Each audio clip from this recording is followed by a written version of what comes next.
Hey guys, sorry about that. I was talking to Katie.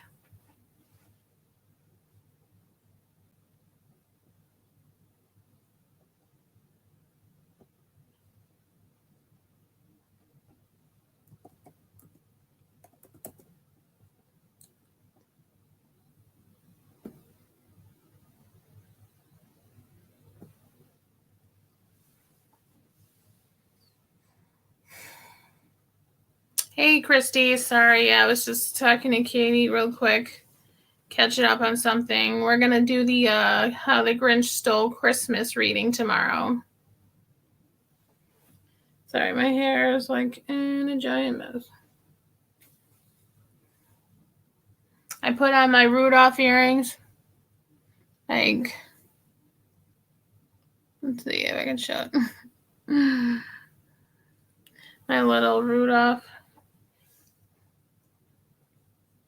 Hey Belinda.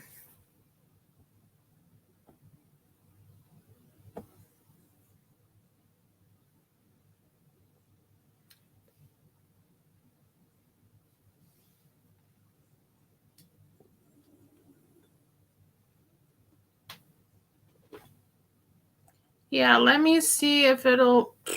Well, sorry. Let me just move this. Like, let me see if it'll let me type it in. Let me know if you guys can see it. I'm gonna. One sec.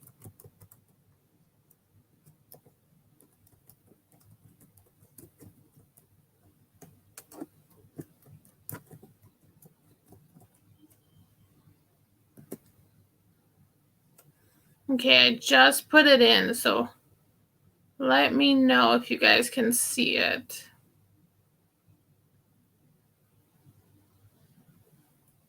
Here, Kim, one sec. Hey, Nate. There's my earrings.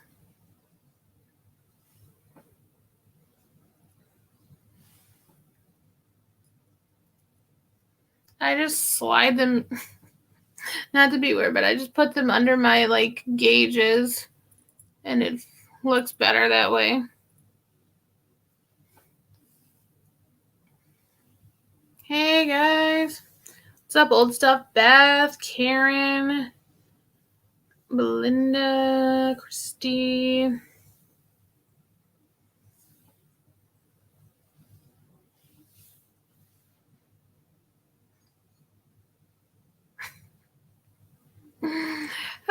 Christy, I know. I wish I could see it from the StreamYard side. Like, hold on. I like pulling it up on YouTube too, so sometimes that way I can tell when things are working. One sec. Just make sure I mute that.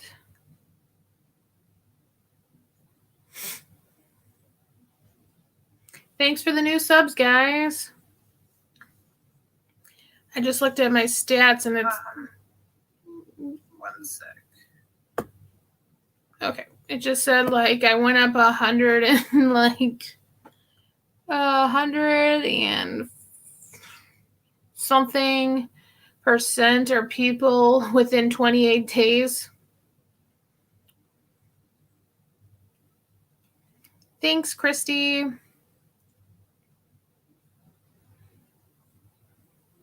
Yeah, so tomorrow, Katie and I will be doing the reading of The Grinch Stole Christmas. Here's my copy. It's like new from Amazon. I'm sure hers is like vintage or pretty old. So like I need to open these and crack the pages a little bit, but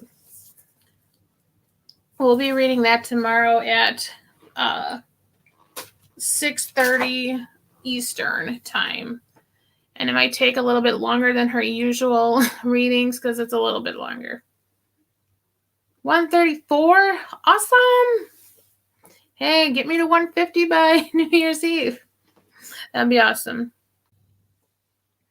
So let me show. I was on the Thrift You live, and in Michelle's live, and we were talking about because Kim suggested that I start doing live sales too, but I don't know if I have all the room. Like, I get the logistics, but not, like, I don't know if I have storage space for, like, all the mailing supplies, and you probably need, like, a printer, you know, for the labels, or at least, like, a regular printer to print labels, which aren't too much money, and then you could get the adhesive labels, I guess, but, you know, just the room and stuff right now. But I thought maybe in the beginning of the new year I could start trying to sell some items on Instagram. But like, I totally forgot I had this glass because I mentioned Facebook Marketplace, and I forgot I had this bowl on there, but I never had any interest. I mean, maybe I need to post more than one item, but I was trying to see if I could sell like this one item. But first, I don't know if I put like this black tissue paper behind it, be easier for you to see. Like, but I have this, oh shoot, I looked it up before. I'm gonna take some more pictures and post them to my Instagram. It's at A Marksberry. This is just like my first initial and then my last name. I'm gonna post, hey Jane. I'm gonna post pictures and I'll do like the measurements and everything, because if you guys would be interested in getting these, I wouldn't mind starting out this way, trying to like sell these first few items. But like, I don't know if I like put it, you guys can see the flowers better, but there's like, it's kind of hard to, hold on, let me see. There's like etched flowers on there. It's pretty heavy. And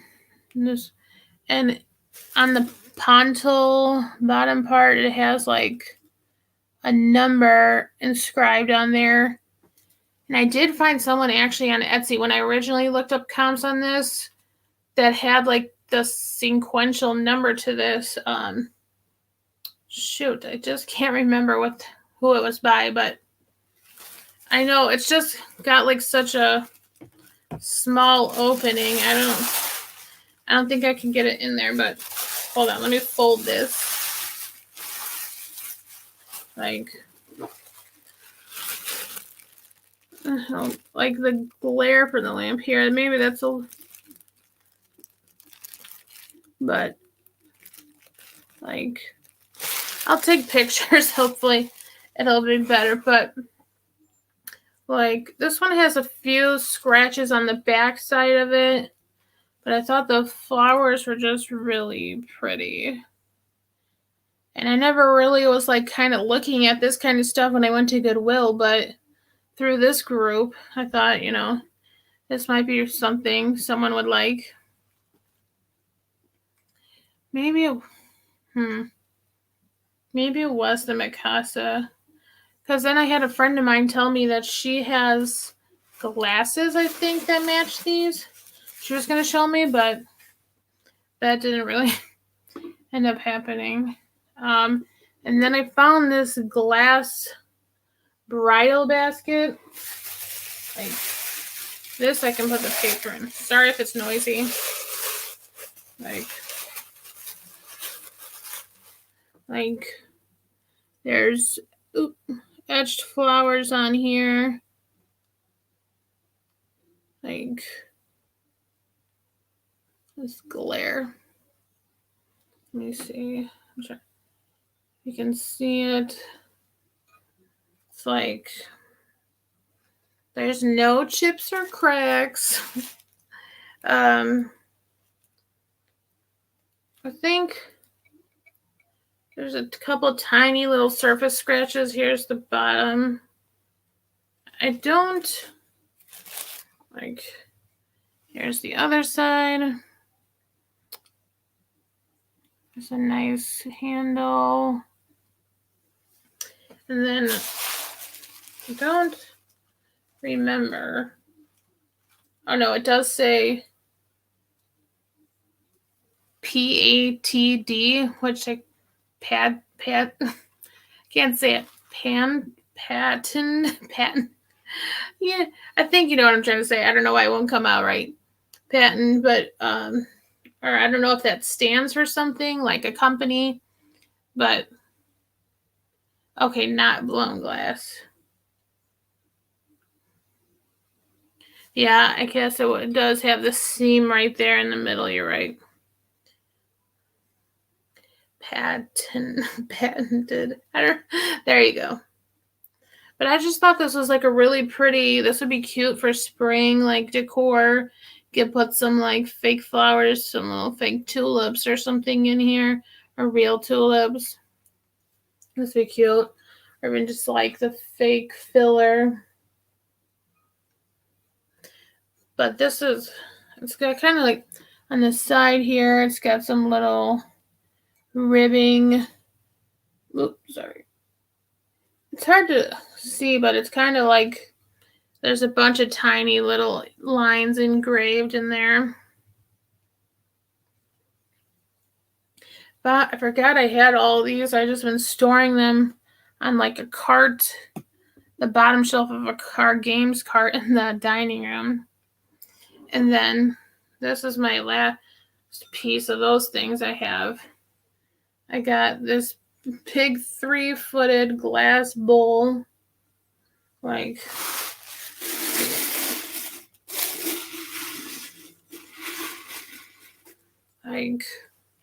this one's got flowers as well.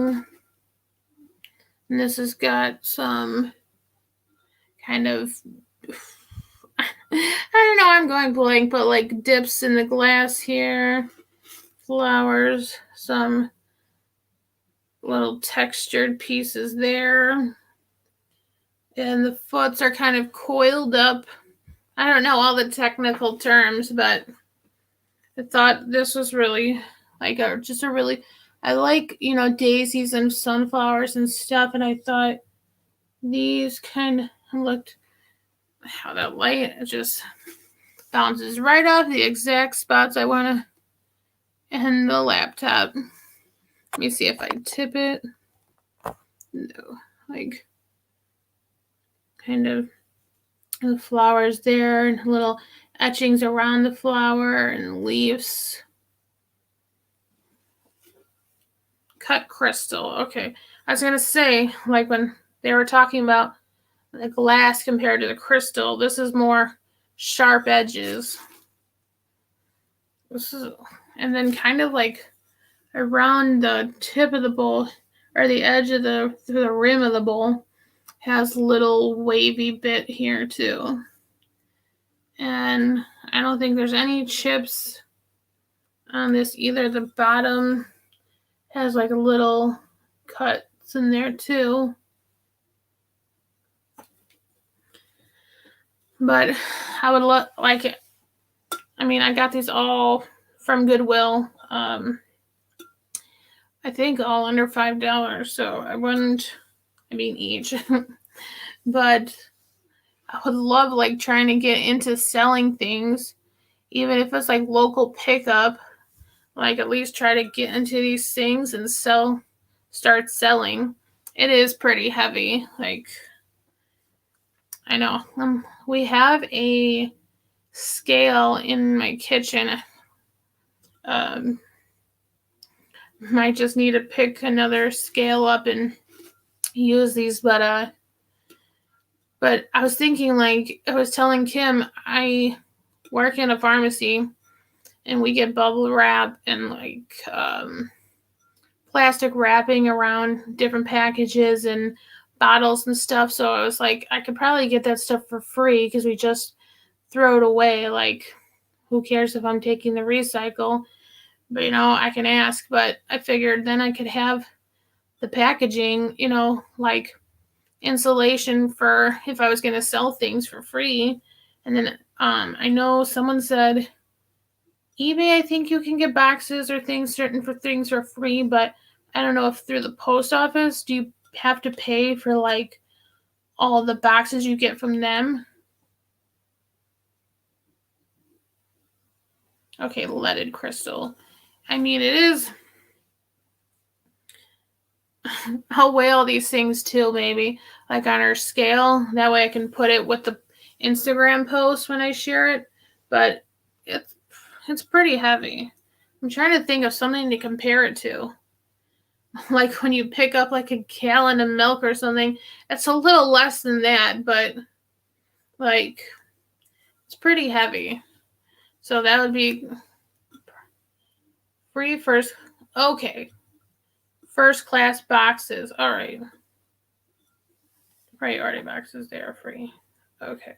Yeah, I want to start doing the research, and I would really be interested in that. And then for the crafts and the jewelry and stuff that I make too, I haven't done like, full on that stuff in a while, but yeah, my diamond paintings, if people are interested in that, I wouldn't mind, starting to get into that, because I would definitely love to do this stuff and craft and like help all you guys and do that full time instead of working in the pharmacy, especially with the COVID vaccine coming. It's just been insanity and super stressful. So, I mean, it's only going to go up from here, but this would definitely be my, like, you guys, I just came across this whole community like a few months ago, and, like I always want to do crafts and like, jewelry and sell things, but, if I can make money from that in photography.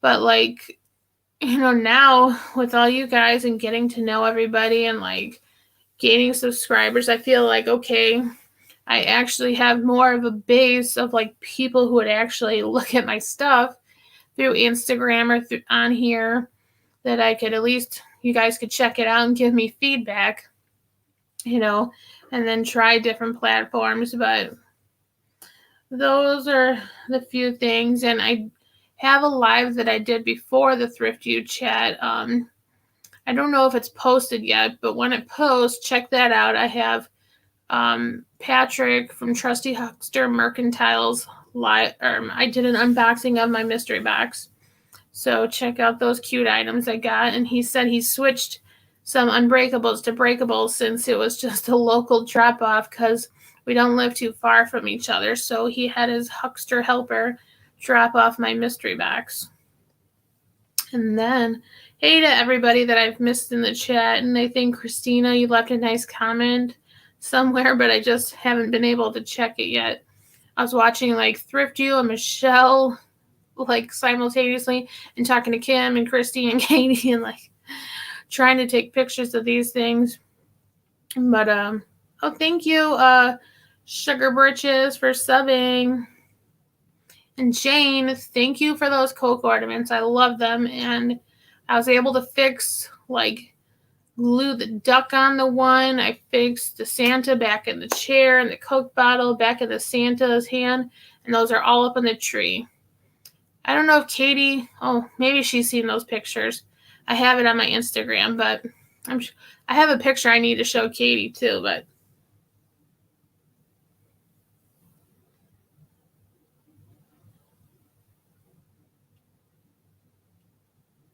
sorry, Kim, remind me what you're talking about. Having a brain fart. Hey, Carol D.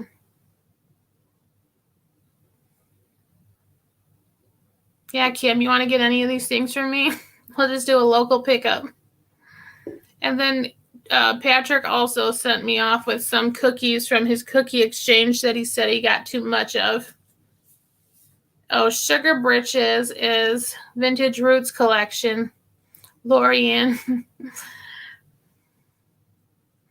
Y'all are probably like, what's she talking about?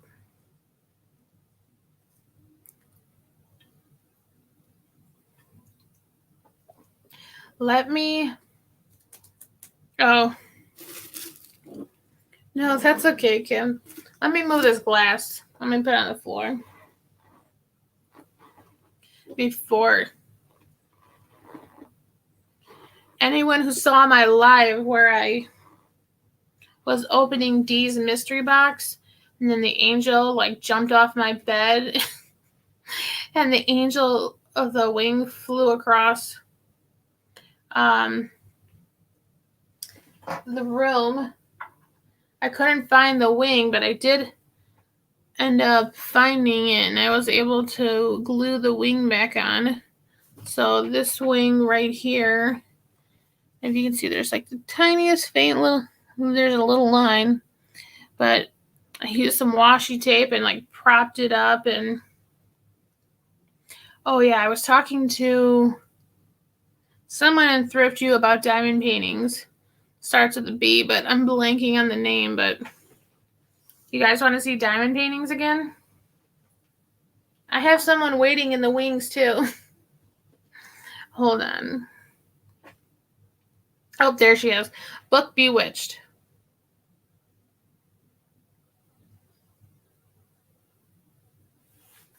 Yeah, that's what I want to start looking into, Book Bewitched. I would definitely like to see if I can make money off of this, because I'd be like, sorry, I'm out from this job. Okay. One sec, you guys. Let me bring in my special guest.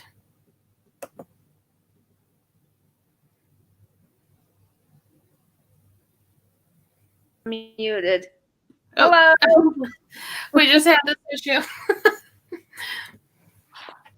I was trying to talk to Katie and we couldn't hear each other. And then I finally looked at my screen and realized it had connected to my Bluetooth headphones. And so couldn't hear Katie at all. Oh, Katie. Hello. You want to say hello while I grab my diamond paintings again? Yes, hello everybody in the chat. You are seeing me in a little bit of a strange light because I'm at my brother's house feeding his cat, Clyde, while he's out of town for a little bit. So I'm hanging out over here because I'm worried that Clyde feels a little lonely. So I brought my computer and I'm just sort of camped out over here for a little bit. So you are seeing a strange view of me, but it is so good to be with you all tonight. I see, yes, Belinda Carroll and Christina. And hello. Oh, could you try again? Siri's talking to me, and Beth, and Victoria H, and Lorianne, and Christy. No, Louie's not with me. I fed Louie and got her all cozy before I left. And then here's my brother's cat, Clyde. You cat. Interesting question. So say hello to Clyde. Clyde, say hello to the people. Say hi, Clyde. Oh, Harry. Oh, that's so terrible. But here's Clyde. I'm making all sorts of noise over here. He's been lying next to me all night. So I've been over here, and he is just so cute. Clyde, you're a good boy. Say hello to the people for YouTube here. Let me get you a little bit better. I'm trying not to break the glass, and then I bump it with my foot. Here, Clyde. Say hello one more time. There he is. There's little Clyde. No, I didn't break anything, but they bumped each other. Yes, he is. He's just a sweetheart, that little kitty cat. I love him. My brother, hi, Patrick. My brother went out of town for a little while just to visit his girlfriend, who's also been socially distant. Like, she hasn't gone anywhere, so they've been really safe. And that was a couple of weeks ago, and I came over and took care of Clyde, and we really bonded. So when he wanted to go out of town again, I was just thrilled because I got to take care of Clyde, and I just think he's so cute. So anyway, Angela, you got something to show? Oh, well, some people want to see the diamond paintings again. No, Patrick, Katie is at her brother's, so she was showing. What's his name? Okay, this is Clyde. Clyde. Meet Clyde, my brother's rescue cat. I'm over here feeding him. I'm at my brother's place. He went out of town temporarily, and here is Mr. Clyde. Oh, jeez, this is huge. He is a gray rescue cat from a local rescue that does vintage and antiques, and they rescue cats. Isn't that pretty cool? Okay, so you guys want to see since Old Stuff Beth says, please explain diamond painting. It might be easier on my unfinished one, so you can see like the actual spots. Okay, so some of them you get, they have a clear cover, so you can see the whole thing, or some of them have paper like this that's kind of like you can peel off. And Kim is in the chat, and she also does this as well. Right now I have some like washi tape on the edge because your hand will stick to it, or like dust and, trying to keep it clean. Let me move this portfolio 1 sec. So the diamond painting, to me, I compare it to like paint by numbers. But except instead of painting, you're using these little drills here. And they are faceted, so they shine. And so, like, let me show you a undone section that's brighter so you can see it. Here, let me pull this off, and then I'll just show you Santa's face.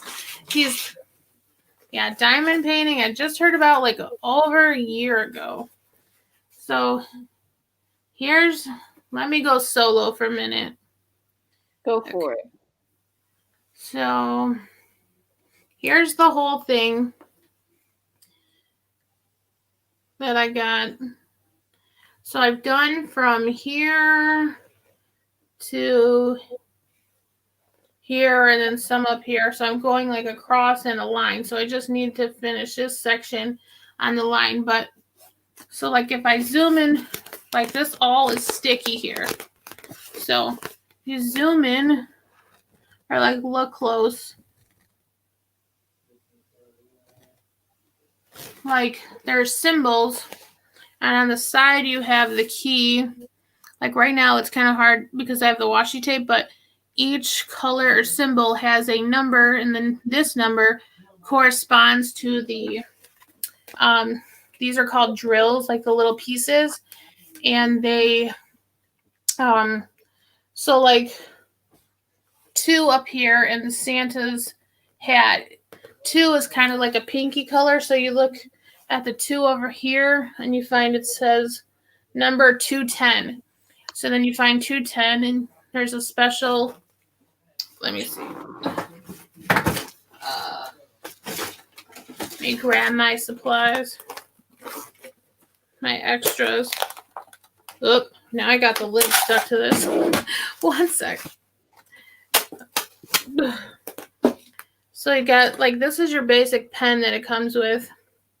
It's like little pink pen, and in here, and they have a multi-placer on the end. So like if you had a big section kind of like in here where you have like multiple of the same number, if they're next to each other, you like, here's what the little ones look, they all look like.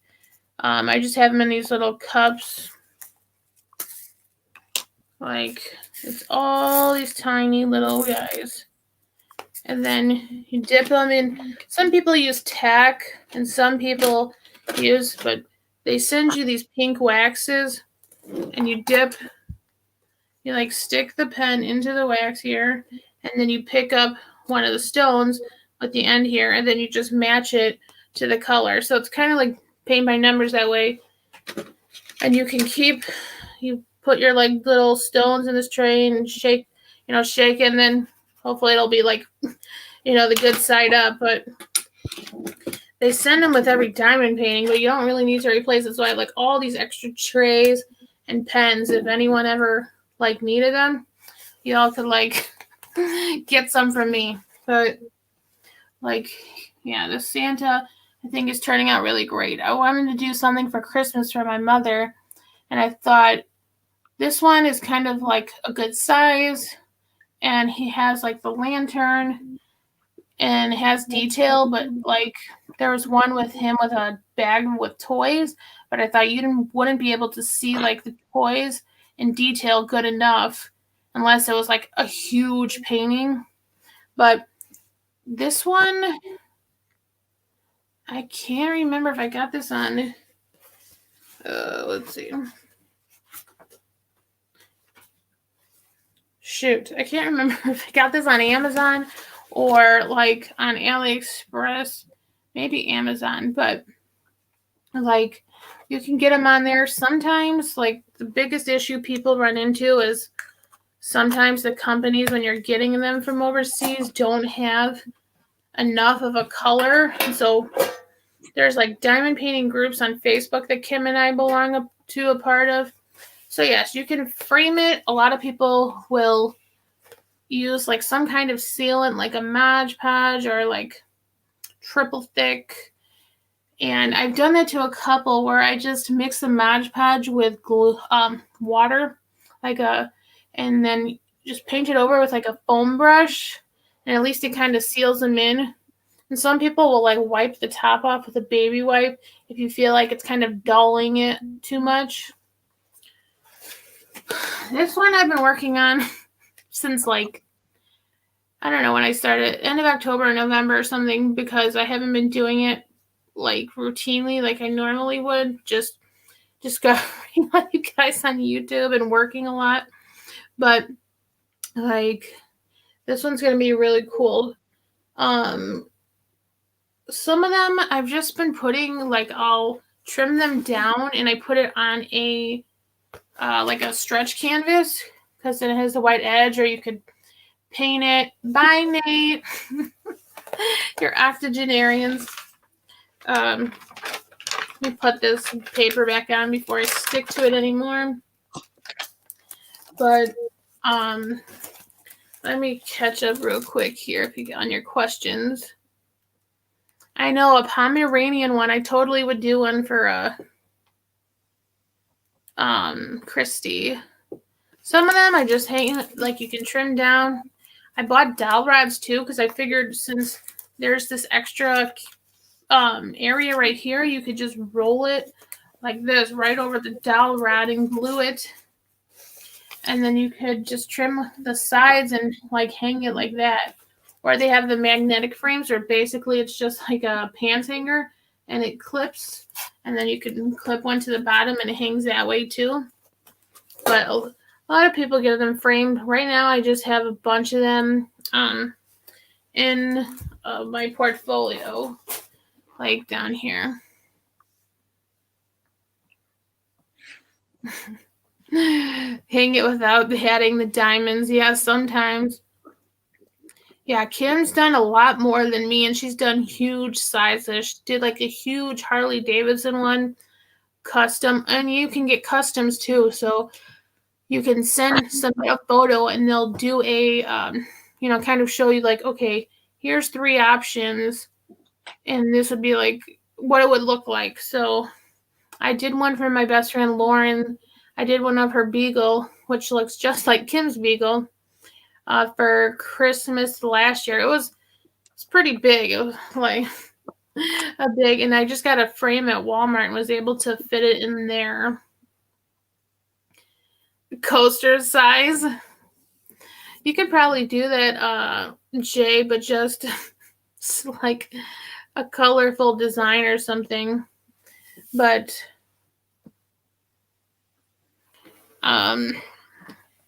I might actually start, like, if you guys are actually interested, and since I've been talking about maybe starting to sell on Instagram, I might, like, clean these up and trim the things down, because then I could just roll it up into a tube and mail it to you guys that way. And sell these to you guys. So here's a smaller one I recently did. This one, I don't know, it feels like it's sealed, but here's one I did recently. This one is from Amazon. I got from like one of my Facebook groups that has like Amazon deals.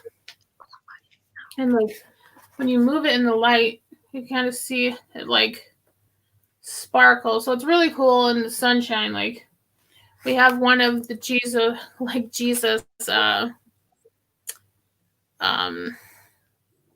in our living room against our paneling wall. Oop. I'm trying to like put us both back on. I can't. Oh, a cat and a computer. Like, oh, there's. Hold on. Let me do the zoomed out one. That way you can kind of see it more. Okay. Angela, that is gorgeous. The moon. Still trying to get used to this StreamYard camera. Like, oh, I hate the StreamYard camera. Oh yeah, and then they have partial diamond drills where part of your picture is just an actual picture, and then only some parts of it, like the person's face or their clothes, or like say it's a dog, like the whole background will be just the picture, but then the dog will be in the diamond painting, so then you don't have to do as much. So maybe anyone who's looking to get into it maybe wants to start with a partial, because then it wouldn't be as much to do, and you could see if you like it. Here's the Pokemon one I did. So I thought this was just so cute. Like, with Pikachu and Eevee. Aww. And like a little Pokeball. Like, yeah. I think there's a little, and this one, I can't tell which ones I've sealed. I can't remember, but like, and see, when you look up real close, yeah, you're like, okay, but then the further back you go, like a Monet, you know, like, it looks a lot better, because like when you're working at it right here, you're like, okay, it doesn't look like that much, but when I take a picture and then look at that, you can kind of see from, yep. No cats from me, but just crafts. But I love the Pokemon one because me and my coworker and I, we both do Pokemon Go, and so I would love the Pokemon. Yeah, Katie with her pug. I'll have all my vintage and my crafts, and then I have a Game of Thrones one. Oh my gosh, that's a thing. I'm glad I don't have pets around my. Oh man, because that is a big thing you see in the Facebook diamond painting groups. Like every time I see the picture, I'm like, because people's trays have been spilled all over from their cats, their dogs. They'll even like jump up on the table, and it just so terrible. My go ahead. Game of Thrones one. So we got the dragons in there, and then we got Khaleesi and Daenerys, and you got Khal Drogo and Barristan Selmy and Jorah, and they got like sold. And this is supposed to be like the Targaryen emblem, but that's the only thing that I feel like you can still make everybody out pretty good for the smaller size picture, but like that's kind of hard to tell down here. But let me show you up close. But and her hair's kind of like pink in this one. But you know, sometimes you don't know exactly what you're gonna get. But I like the sparkles in this one. And then I got this sunflower one I really love. I don't know. I know some people sell these diamond paintings at like flea markets or craft shows, and I've seen them go for like $20, $30, or like $40 depending on like how much time, or if they seal it or frame it. So I'd have to kind of, this one I did seal, because I can tell I trimmed this one. Like this one I got from Amazon too. This is huge, like colorful sunflower. Like,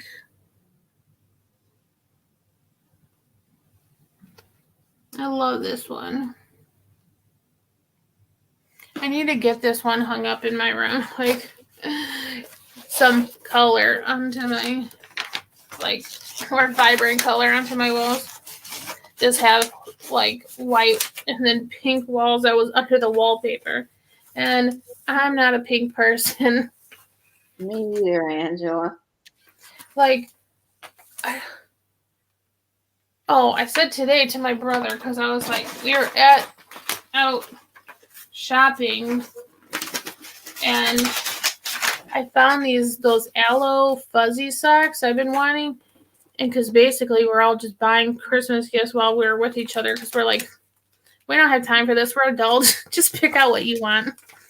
And so I was like, all the socks are like pink except for the pair that I found. It was blue and had like white polka dots with like just pink on the heel. And so he's like, oh, and then I found like a tie-dye pajama set, which I've got a green one, but he's like, what about the pink one? I'm like, no, I don't want pink pajamas. Like, I don't mind tie-dye with pink in it, but like, I don't want it just pink and white. Like, yeah, red's my favorite color, and we were just talking about. I've been looking for a deer one for a long time.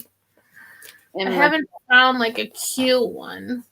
Here's another sunflower one. It has a butterfly on it. This one looks pretty good on the camera here. Like, yeah, that looks great. Like this part of it, but it has a little blue butterfly. Let's see, like, let me go solo. Here. Here.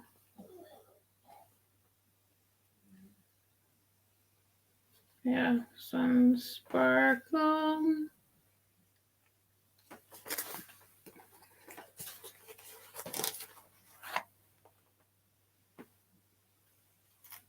No, I know, right, Patrick?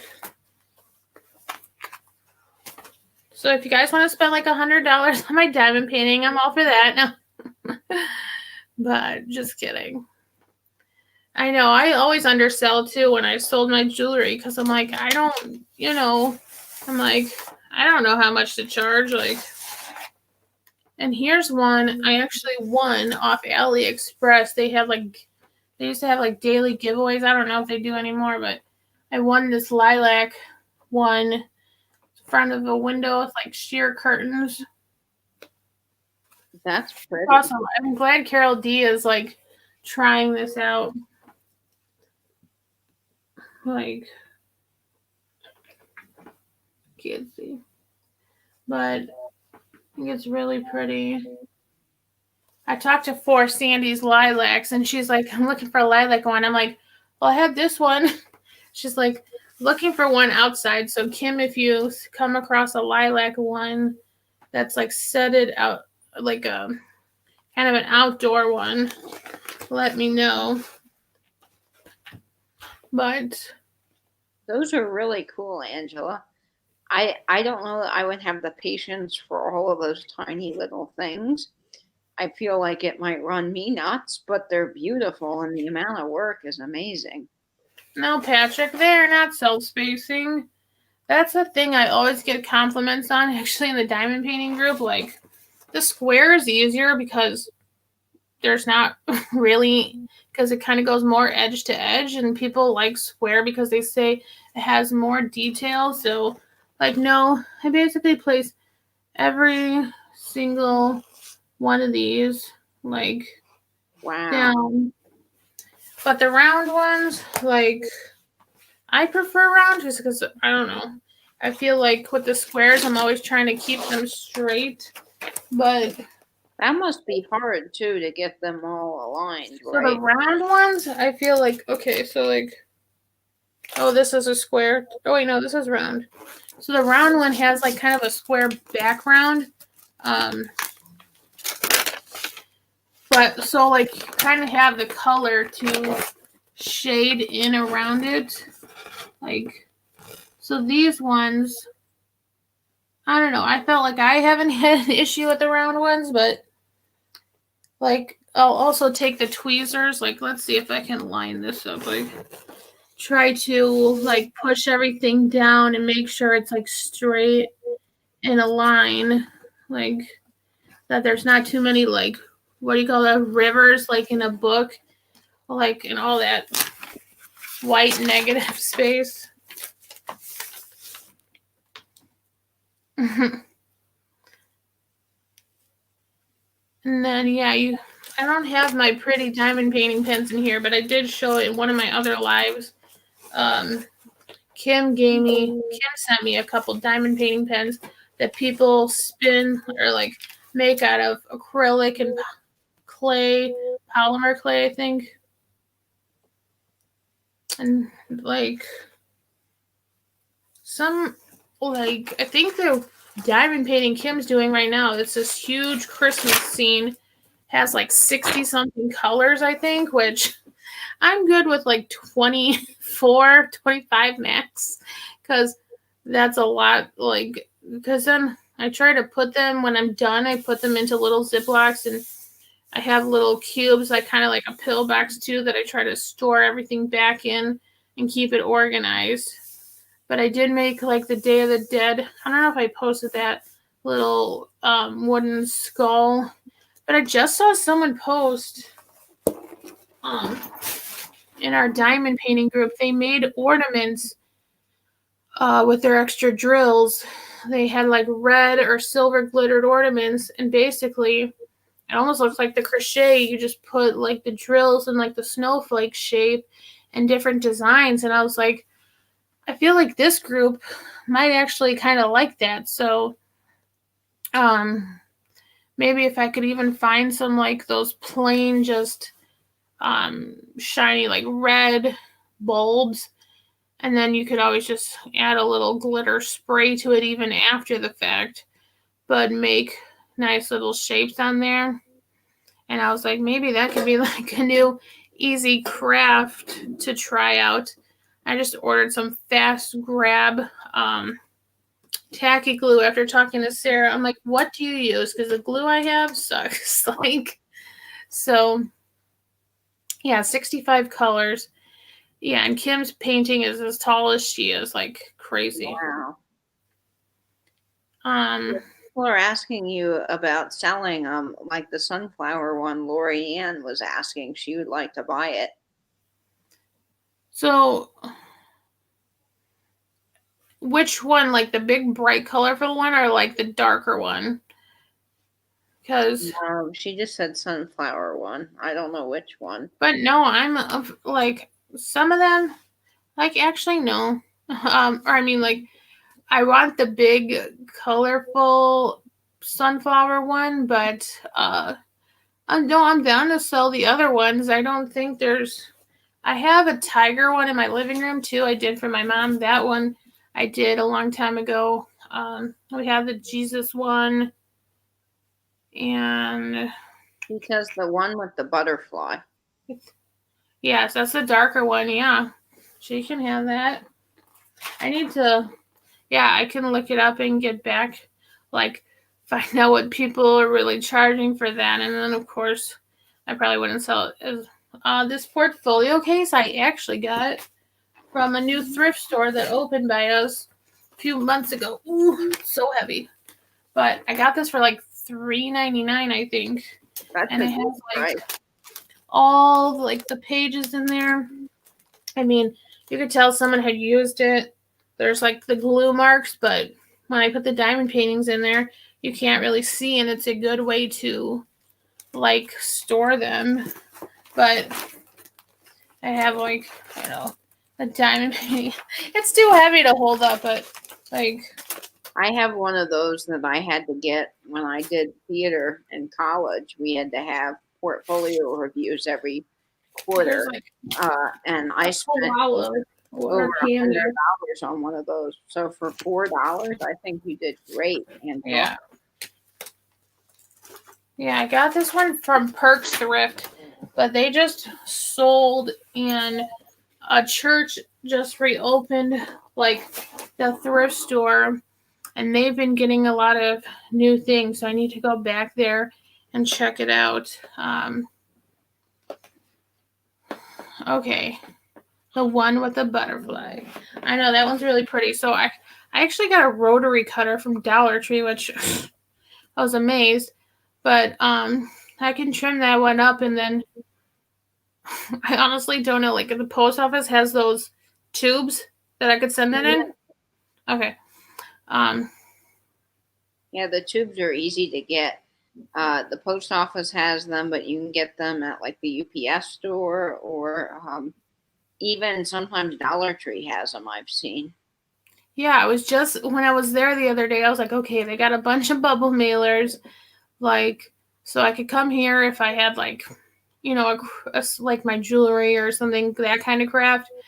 But yeah, I was like, maybe I'll pick up some tubes and I can do these sell the diamond paint. Oh, one sec. Those are amazing, Angela, and I know people would like them. And Beth is saying, she said, don't trim it because someone might want to frame it. Oh, you're right. Okay. That's right. That way you have the extra space where you could put a mat or like, you know, you could trim it down if you needed to. Would be lovely. Yeah, so book Bewitched.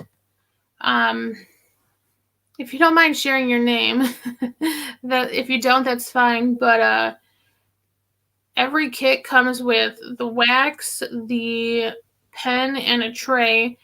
And sometimes, depending on the who you get it from, sometimes they'll give you tweezers.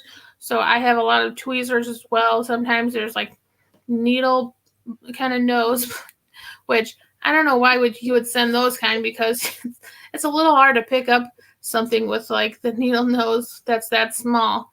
But sometimes there's a lot of bent tips, but those are helpful. Sometimes I'll use those to put down the drills, but I'm trying to think what else. I have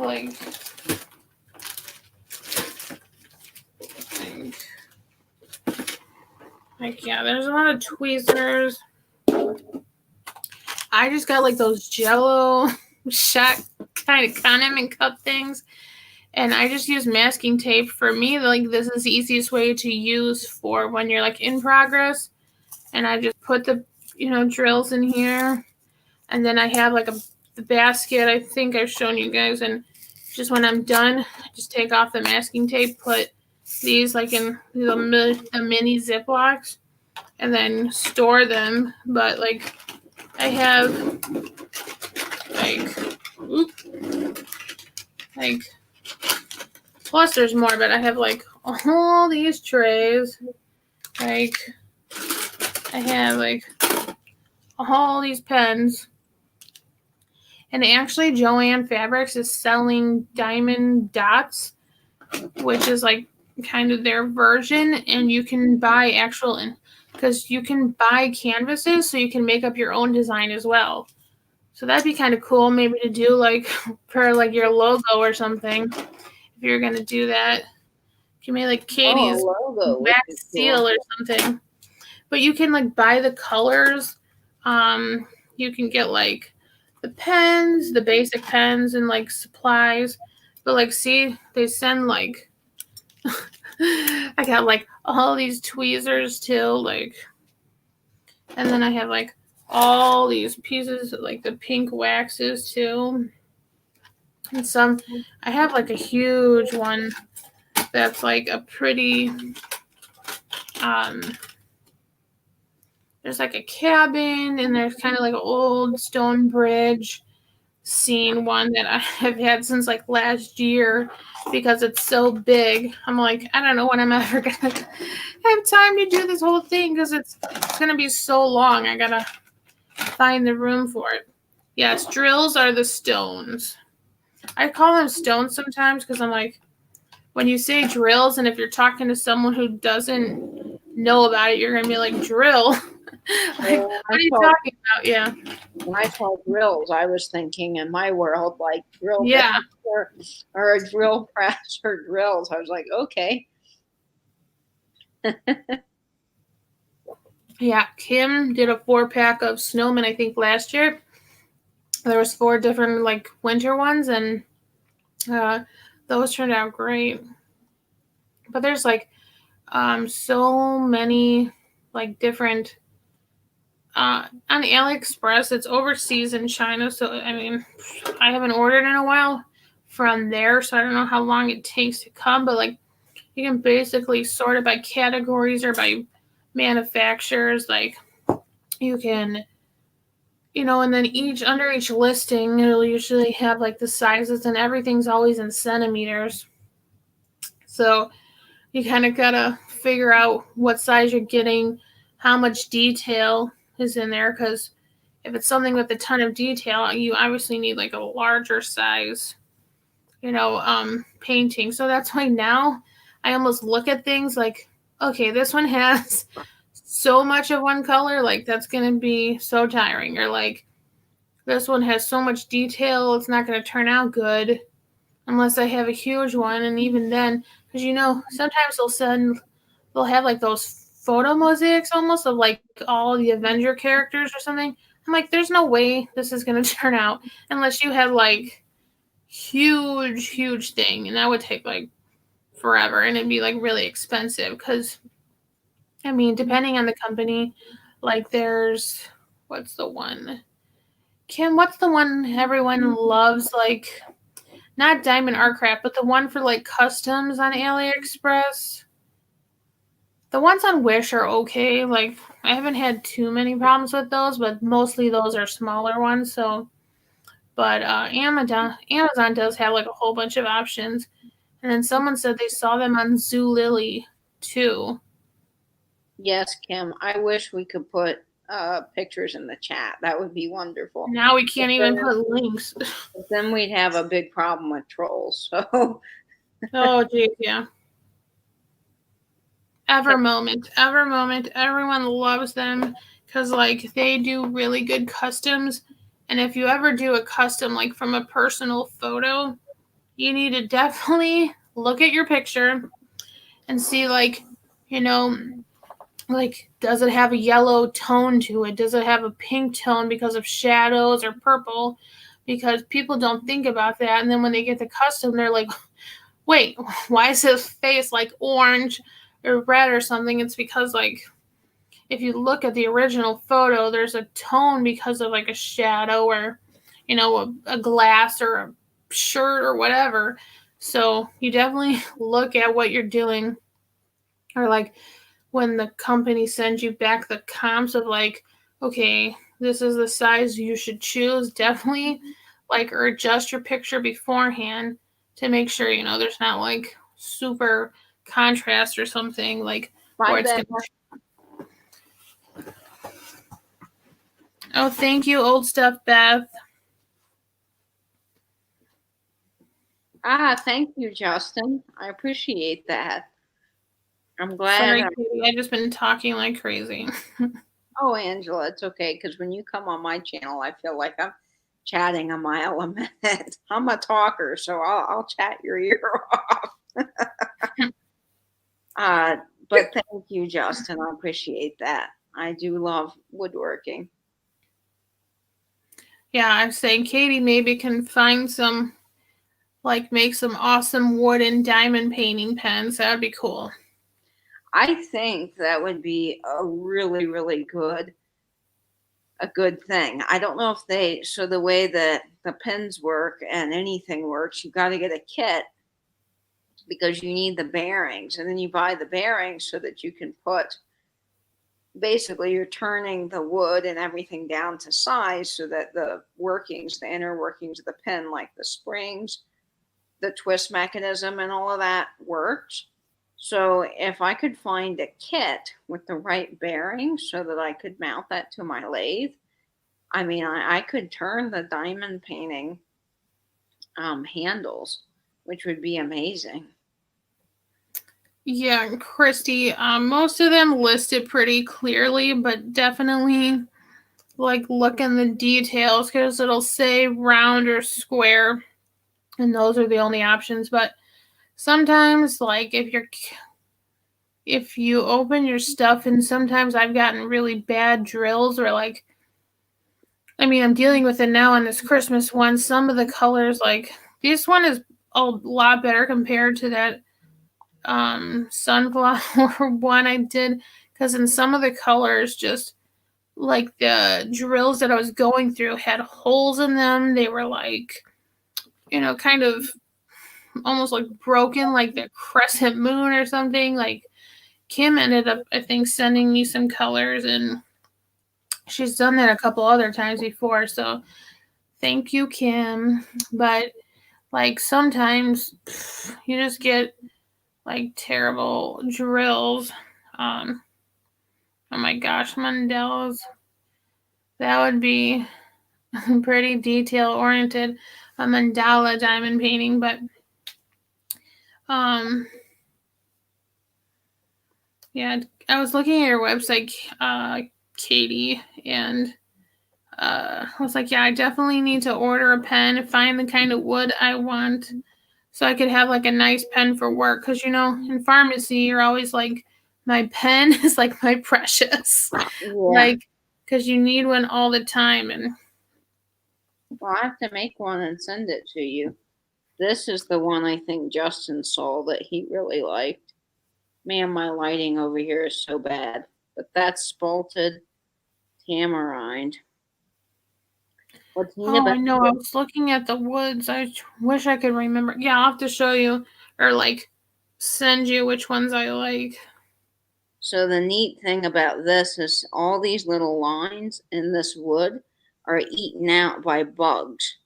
This wood, it comes from Southeast Asia, and basically they allow it to spalt on the forest floor, so the wood falls down because of the excess rain, and it gets very wet. And then the bugs, this is basically like it sounds kind of gross, but like a mold, but it's not like a fungus, but it's not bad or anything. And the bugs eat out these little lines, so they create this pattern in the wood grain. And then this one is a dark walnut. Here, Kim. And I had it engraved with my initials. So I can have any of the pens. This is just not showing up on here, engraved with whatever you would like. Now, it's hard for me to do that at the moment because I usually go to Woodcraft, which is a woodworking supply store that's right next to my shop. And they have a very, very expensive laser engraving machine, which, of course, they have it at the store, and I can pay $5 to basically get anything I want engraved, which is perfect. But with the pandemic, I can't go right now, so all of the pens are without engraving at the moment. But this is the lever action pen. So you open it like that, and it does that. And then this one is a twist pen. So it twists like this. And then you twist it closed. And these are the two pens that I carry with me when I have my laptop bag. These are the pens, and I got this Mont Blanc leather little holder thing at a thrift store for 99 cents. I couldn't believe it. This thing probably retails. That's amazing. Yeah. $75 or something. But that's what I do, and I carry my pens in here. And these are the two that I always carry. Do you have can you do like the kind that just like click too? Like yeah, I have the click. I also have wrench click pens, which are kind of fun. I don't have one to show because these are just the ones that I carry for myself, but it's shaped like a wrench on the end. So if you had someone that was into mechanics or you wanted to give something like that. Yeah, that'd be cool for my dad. Also, I've got pens that you can get a stylus on the end, like the one I sent to Nate in New Zealand has a stylus, so you can do your tablet. And you can get those stylus colors. You can change them. So you can get a red, a blue, a purple, whatever color, yellow, white, black. The one I sent Nate was just black. And then the pen clips. This one with the stylus, that's like a twisty one, right? Yeah, it twists, but you can get them that click too. And Oh, the well, pen, that's what I want. A stylus so I can use it on our touch screen and it clicks. I can do that. And see Awesome. here, Like, yeah, I seriously want to the order one because pen I clip go is, through pens so fast. I would like a nice one, that I could hold on to. well, that way you don't lose it and I can put your initials in it. Like, this is my pen, don't touch. You can change these pen clips. So I can get pretty much any pen clip. Cool. On the standard pens, this is a slim line, but I've made it a little bit chunkier because I like that in my hand. But on the slim lines, the lever actions and the wrench clicks, you have to have the standard mechanism here. But this is solid brass. That's why Mhm. these are more expensive. The slim lines are Yeah. very expensive. But these, you can change the clip. So you could get like a baseball bat, golf club, tennis racket, medical design, flower. I mean, you can get anything you want for the pen clip. And yes, they're nice heavyweight. This one, I mean, it's not going to hurt your hand holding it, but because it is brass, I mean, it probably weighs a little bit. I don't know how to do weight just holding it, but these are really nice and hefty. And they are refillable. So every one, even the click pens, are refillable. So you can just go to your local Staples and you can get refills for them. Or you can get refills through Woodcraft, which is, if you've been on my website, Woodcraft is where I buy all my supplies. So I kind of use them as a way for you guys to see what I'm seeing when I'm buying stock. So you can check out the different woods and the things that they have in stock, and then I can make something custom from those choices on my website. There's also a really good catalog called, and I haven't gotten it since the pandemic, but it's called, what is it? It's not Pen Emporium, Penn something or another. Penn State, that's what it is. Penn State Industries, and they're really good too. But some of their kits are not, I don't think, as quality as Woodcraft. So personally, I'd rather spend the extra on the kits because I think that they're a little bit better quality. Christy, just real quick, I would make sure when you're looking at the listing on Amazon, it should say whether it's square or round. Even if you scroll down, it should say like what the size is, and if it's square or round, partial or full. Yeah, so this one here is walnut. Yeah, I like the darker wood. It's a dark walnut. And then this one is what we call spalted tamarind. It's a wood variety from Southeast Asia. And it's just really, I'm getting used to StreamYard camera. And my light, again, guys, is just Oh, not, here. but that is spalted tamarind. But I do purple heart, which is another one of my favorite woods. It's actually purple. I've turned zebra wood. I had a lady once. She wanted to give gifts to all of her board members. So she brought back this olive wood and That's what I was going to say.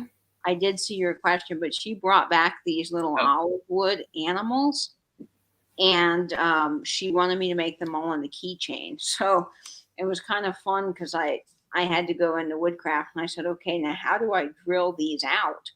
Because they were figural animals and I had to drill a hole through the middle. And the guy said, well, I don't want to be grotesque, but you are going to have to chop their heads off to make these keychains. But none of the wood was wasted. I made all these keychains, and it was for a local charity organization that was doing stuff for their board. So thanks, Kim. Really fun. Yes, Book Bewitched. I do all kinds of things. The turning is my main passion. I do pens, bottle stoppers, keychains.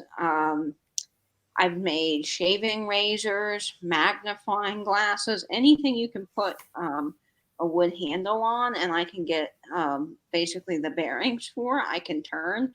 I've done bowls. Now, the thing with wooden bowls is you have to let the blocks of wood cure nice and hard for almost over a year. So, because of Florida's humidity, that takes a long time. So I don't do as many bowls, but I used to do quite a bit of bowl turning. So those are things that I do, and I could easily make a frame for you. That would not be hard. I also do salvage, industrial salvage. So I take things like that phone lamp, the rotary phone. I made it into a lamp. Oh Um, yeah. Zebra wood actually is not as hard as you would think, and it's a little bit easier to turn when you are talking. Oh, Clyde's over here trying to get on the computer. If you're talking the Janka scale, which is basically how they measure a wood's hardness, and they force a metal ball into the wood, and then they measure its hardness. If you look up, like I can look up zebra wood on the Janka scale, Hi, uh, Maria. compared to walnut. Walnut is very dense. Oak, white oak is very dense. Um, it's not as hard. So I'm looking up the Janka hardness, and it is a rating of 1830 on the Janka hardness scale. Now, if I looked up walnut Janka hardness, Maria, my mom and I had to go shopping Saturday morning when your sale was on. So we kind of had you playing over the speaker in the car on the way home. We were trying to watch your sale together as I was going home. the Janka hardness of walnut is 14,000. So there's a difference in the density, and that's a little bit complex, but the zebra wood is not as dense. It's a little bit softer. It's not super soft, like I'm trying to think poplar. Poplar is strong, but poplar is also very, very soft.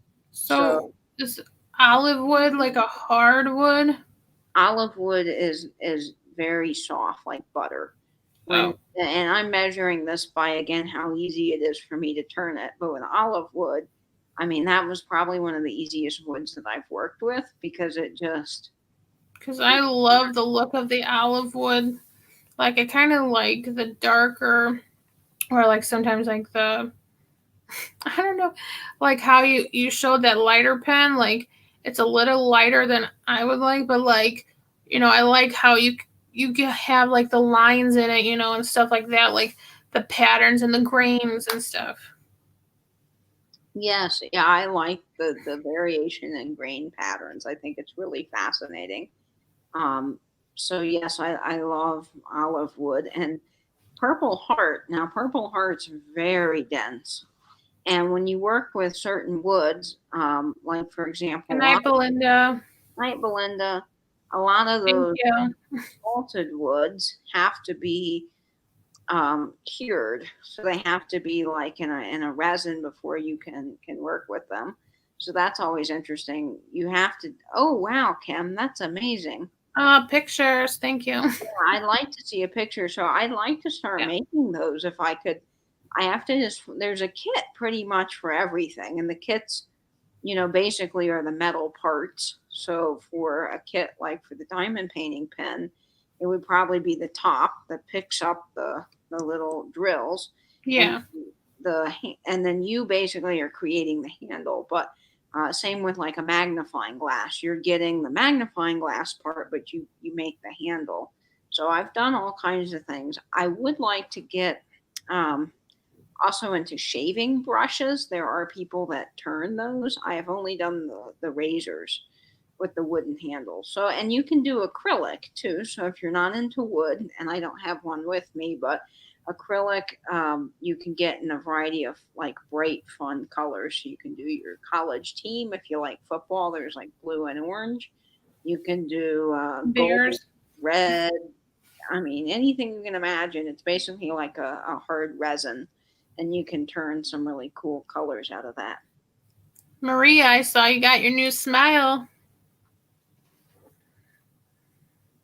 I'm looking. Oh, thanks, Kim. Thank you, guys. Yeah, if she sends it to me, then I'll send it to you so that way you can see the pen. I'd love to see it, and I'll do some investigating on that. And Angela, I'd love to make something like that.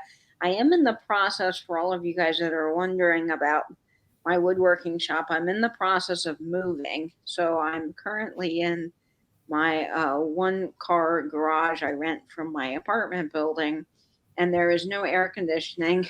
And there's not enough power for me to run my dust collection system and my portable air conditioner with my tools that I need. And not that I need to run multiple tools at once, but I really need AC in the summer because it gets up to 100 degrees in my shop.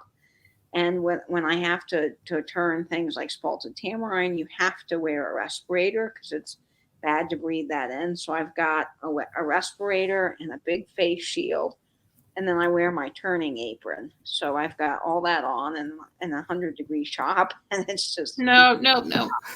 So I'm in the process of currently all of my tools are in like is kind of unplugged in storage, and I'm in the process of moving to a woodworking shop with AC. Thank the Lord. Yeah, no So kidding. there I will be a couldn't handle it. delay on things going out just because I've got to get all set up again. But I will be so grateful to get that and to get proper dust collection. My goal is to pipe all of my, if you've ever seen like a really nice woodworking shop, they have a dust collector, and the dust collector is like a giant vacuum. And basically, all your tools have dust ports, and you can hook the dust collector up to the ports, and it just cuts down on all the dust running around in the air, which you really don't need to be breathing in.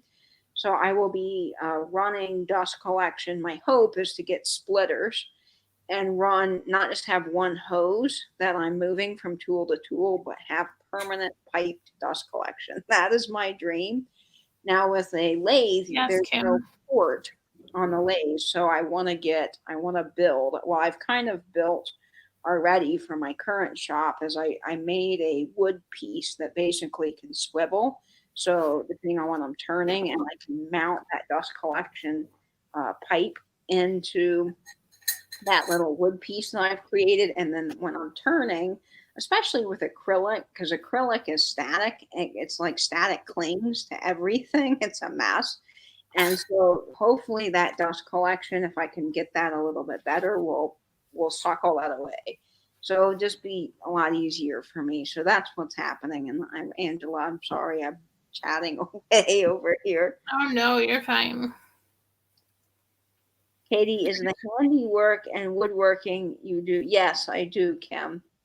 Yeah, I that is what I do. And my grandfather, he taught me everything I know about woodworking. He is an electrical engineer. He worked for IBM for years and years, and he turned the chess set when he was in high school, which I now have, all by hand.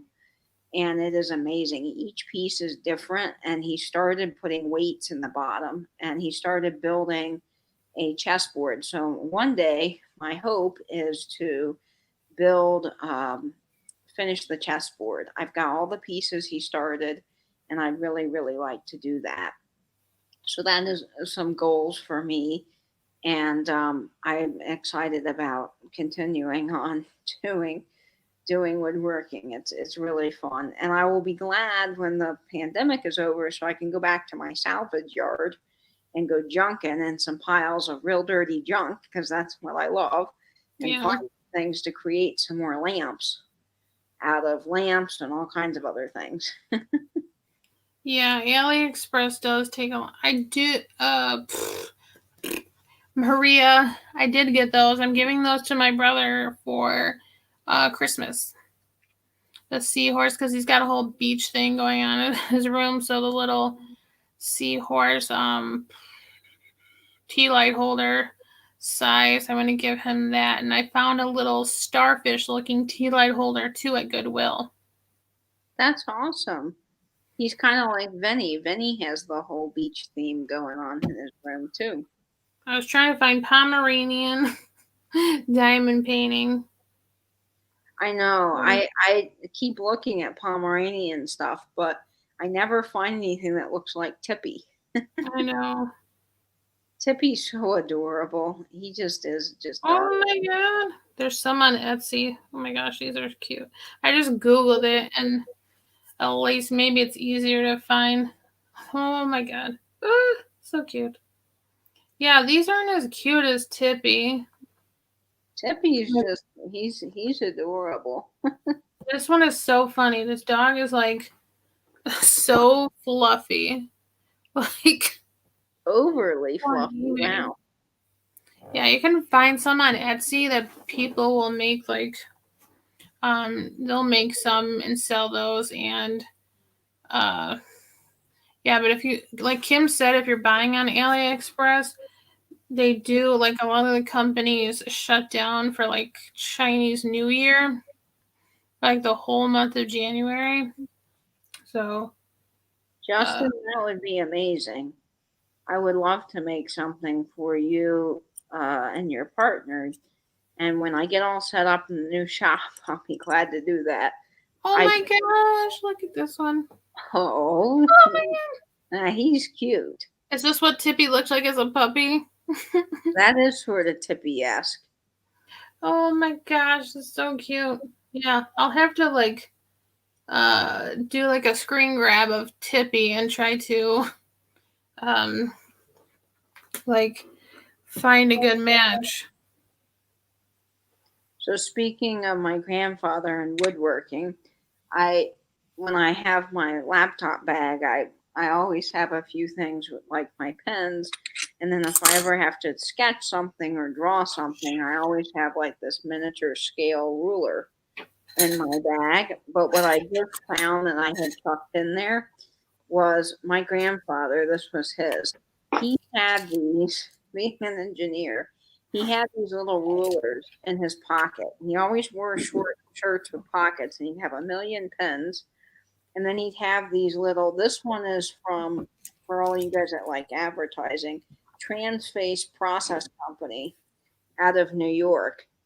And so these little rulers, yeah, this one measures down to a 32nd of an inch and 64th of an inch. And my grandfather, when I was growing up, we would spend a lot of time in the shop together, my woodworking shop at home, and he would pull out these and he would do joinery and he would measure things and he'd say, okay, well, we need to measure that. And when he would measure it, he was so precise. He would measure down, taking one of these rulers out to like a 32nd of an inch or a 16th of an inch. I mean, that's a little bit way beyond what I do now, but every time I pull one of these out, because I have like 50 of them that he had in his shop, it makes me smile. And I just poked my hand on this when I was getting my pens back in my work bag. So it made me smile. I thought I'd share it with you guys. Yeah, thanks. Everyone who subbed tonight. I went from 125 to 135. Yay, let's get Angela. And also sub to Christy, Tippy Wings Vintage. Yes. And Nancy at This Overstuffed House. They're in the chat and their page is the same name that's listed there because they won't let us post links anymore. Or maybe I could post a link, but like let me see if it'll let me do that. Christy. Yeah, I don't know what's been going on with the links, but yes, please go subscribe to Nancy at This Overstuffed House, Tippy Winks, Christy, and of course Angela. And congratulations on all of you guys that have been hitting your marks. I think Tippy Winks just hit 300 subs, which was very exciting. And yeah, let's get her to 500. We'll be at 200 before you know it. And then we got to get Christy to live stream with us. Yes, Christy, welcome anytime. Come join us on the chat.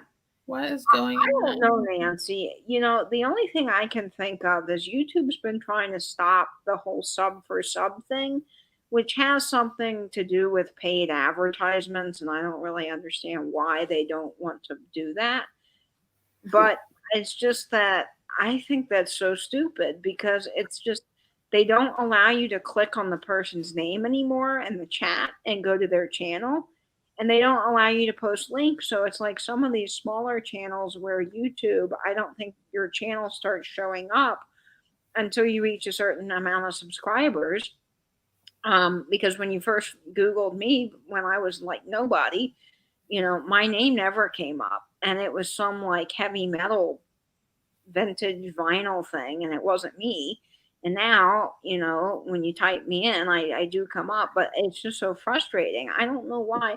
And then with the live sales, you would think that having the email wouldn't be a problem, but for some reason, unless you space it all out, I don't know. I know. At first, it was letting me put it like when we were doing D's. It let me put the Hazel ID Gal 63 space AOL space com, but then like Christy was able to do it too a bunch of times, but then that stopped letting us do it too.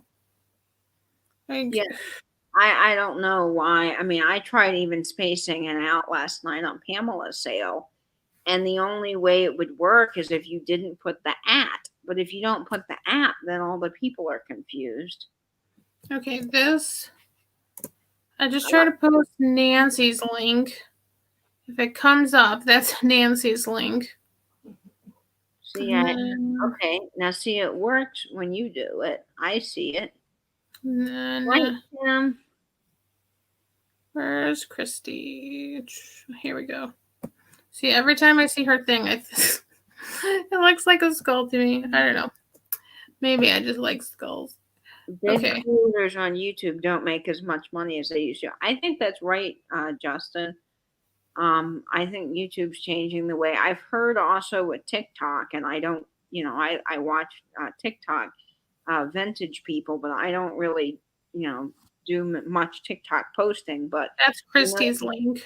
They have a creator fund, and people were saying that when they joined the creator fund, they weren't getting paid as much as they were promised, and then their views were dropping drastically. So I don't really know, how all that works or why, but hopefully we'll figure it out, because it would be nice to be able to post the email and like sale information for people that are new.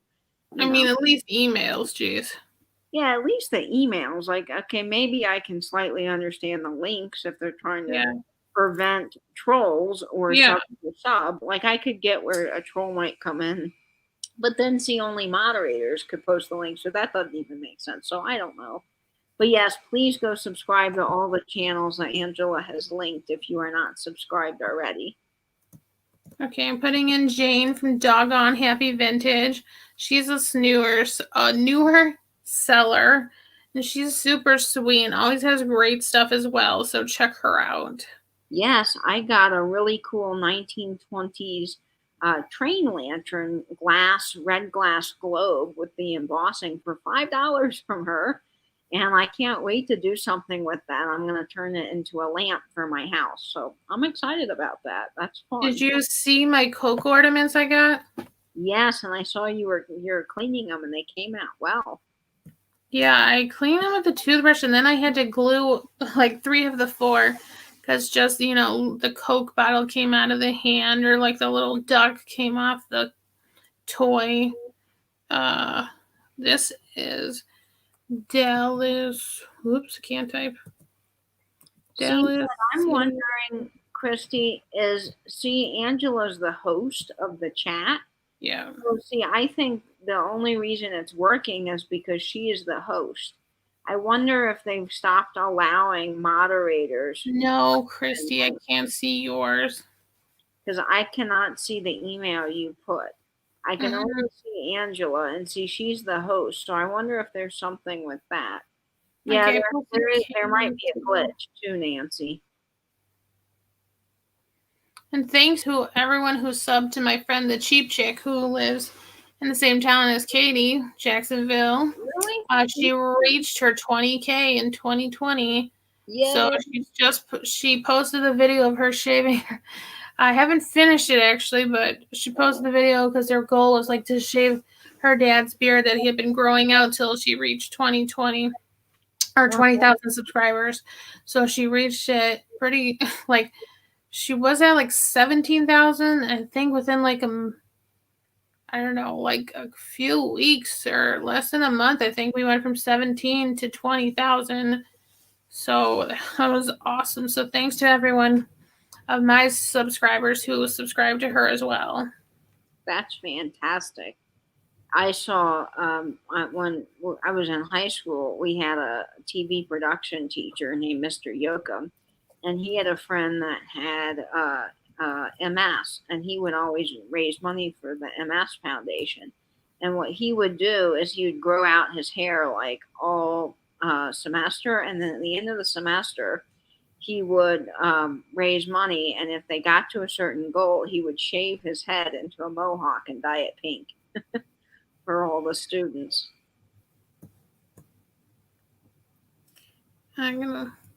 Yeah, is there anyone else you guys want me to share the link for?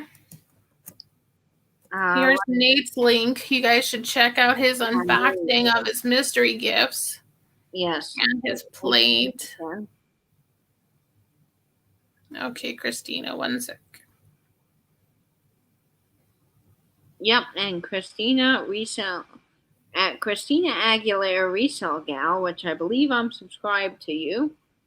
Yeah. And please hit the thumbs up button too while you're at it on this video. Yeah, let's get Christina to 100 subs. She's at 34 right now. So let's get her at least to 50. Put our thumbs together and hit that subscribe button. Christina. Yes, Nate is wonderful. He does so much for our little community. He's so kind. He comes to all the chats. Nate's a wonderful biscuit.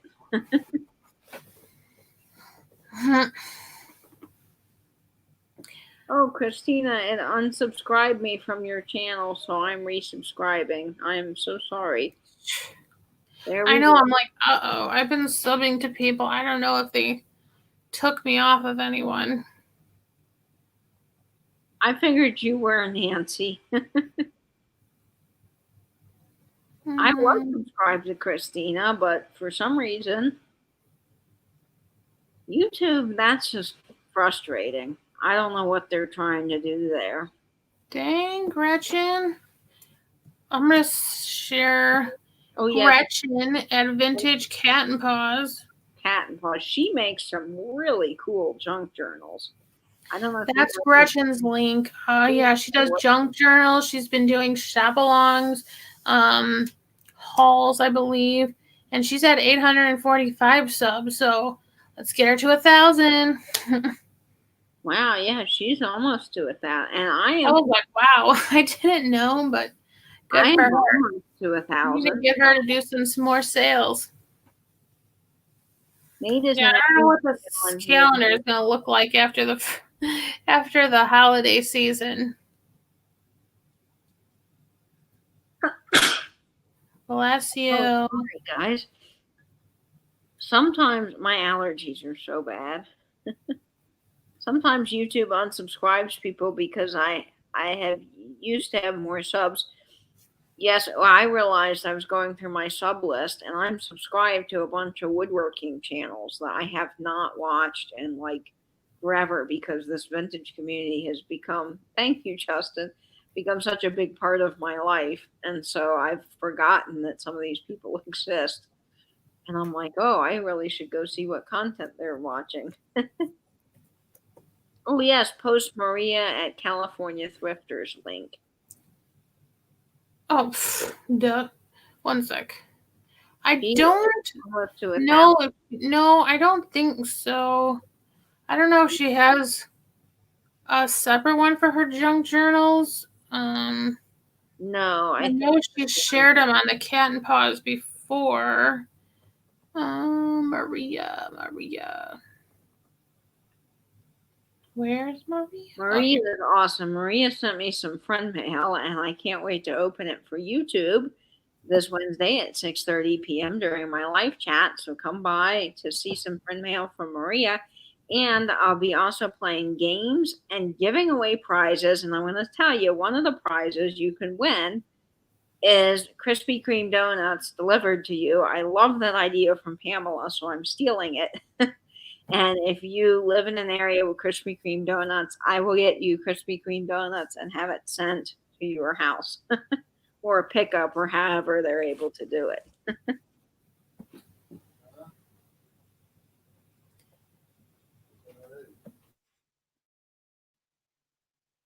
Oh, that's wonderful, Christy. The local libraries do so much for people, I tell you. Our library has a lot of really neat events for kids. And I've always thought that it would be fun to be part of their reading series because the more and more I've done that for YouTube, the more and more I've really enjoyed it. And you guys seem to be liking it. So maybe I could be involved with something like that, doing volunteer something or another. I don't know. Oh, Maria, what are you at? I didn't. Hold on. There's my link. I gotta check back. She said she's getting close to 1,000 subs. Maria's at 428 subs. You're getting there, Maria. You're doing great. Awesome. I remember when I first subbed to Maria. I can't remember. I think she was under 100. Or maybe over, but that's amazing, Maria. I'm glad how much you've grown. Aw, thank you, Christina. I like the readings. They're fun. It seems like the Dr. Cat has been out of control. He's trying to take you down. Oh, 500. We can get you to 500. What was it, 428? 428, yes. Let's get to 500 by the end of the year. Let's go. Nancy, I wish I was at 9 subs, but I'm very proud of my 745 subs. So I really hope to at least get to 800 by the end of the year would be kind of fun. I don't know how you don't have like 10,000, Katie. Okay. Well, like, seriously. thank you. I appreciate that. I mean, you like help everybody out. I just assume like people in Missy's channel and stuff would all follow you. Well, you know, nice you help everyone out so much. So you're just going to keep going up. Well, thank you. I'm just happy to be a part of this awesome community, and I love helping people and moderating and doing fun things like that. So, you know, one day my channel will get there. I started at the beginning of the pandemic, and I had no intention of, I had an intention of growing the channel, and I worked hard on it, but I was really, really hoping, to get some subscribers, and I was at 20, and I thought, oh, that's exciting. 20 subs. Wow. 20 people found me. And I never thought, I told my friend this the other day, I said, I never dreamed in a million years that in a couple of months, I would end up here with like 700 and some subs. It's wild to me. I still can't believe it. Nancy said you're at 745. Yep, I'm excited about it. It was like, whoa. I just couldn't believe it. I just started the channel because I thought, well, I love vintage. I love vinyl. Why not share it with the world? Give me something to do during the pandemic. And it really became just this wonderful world with all of you guys. And I've loved it.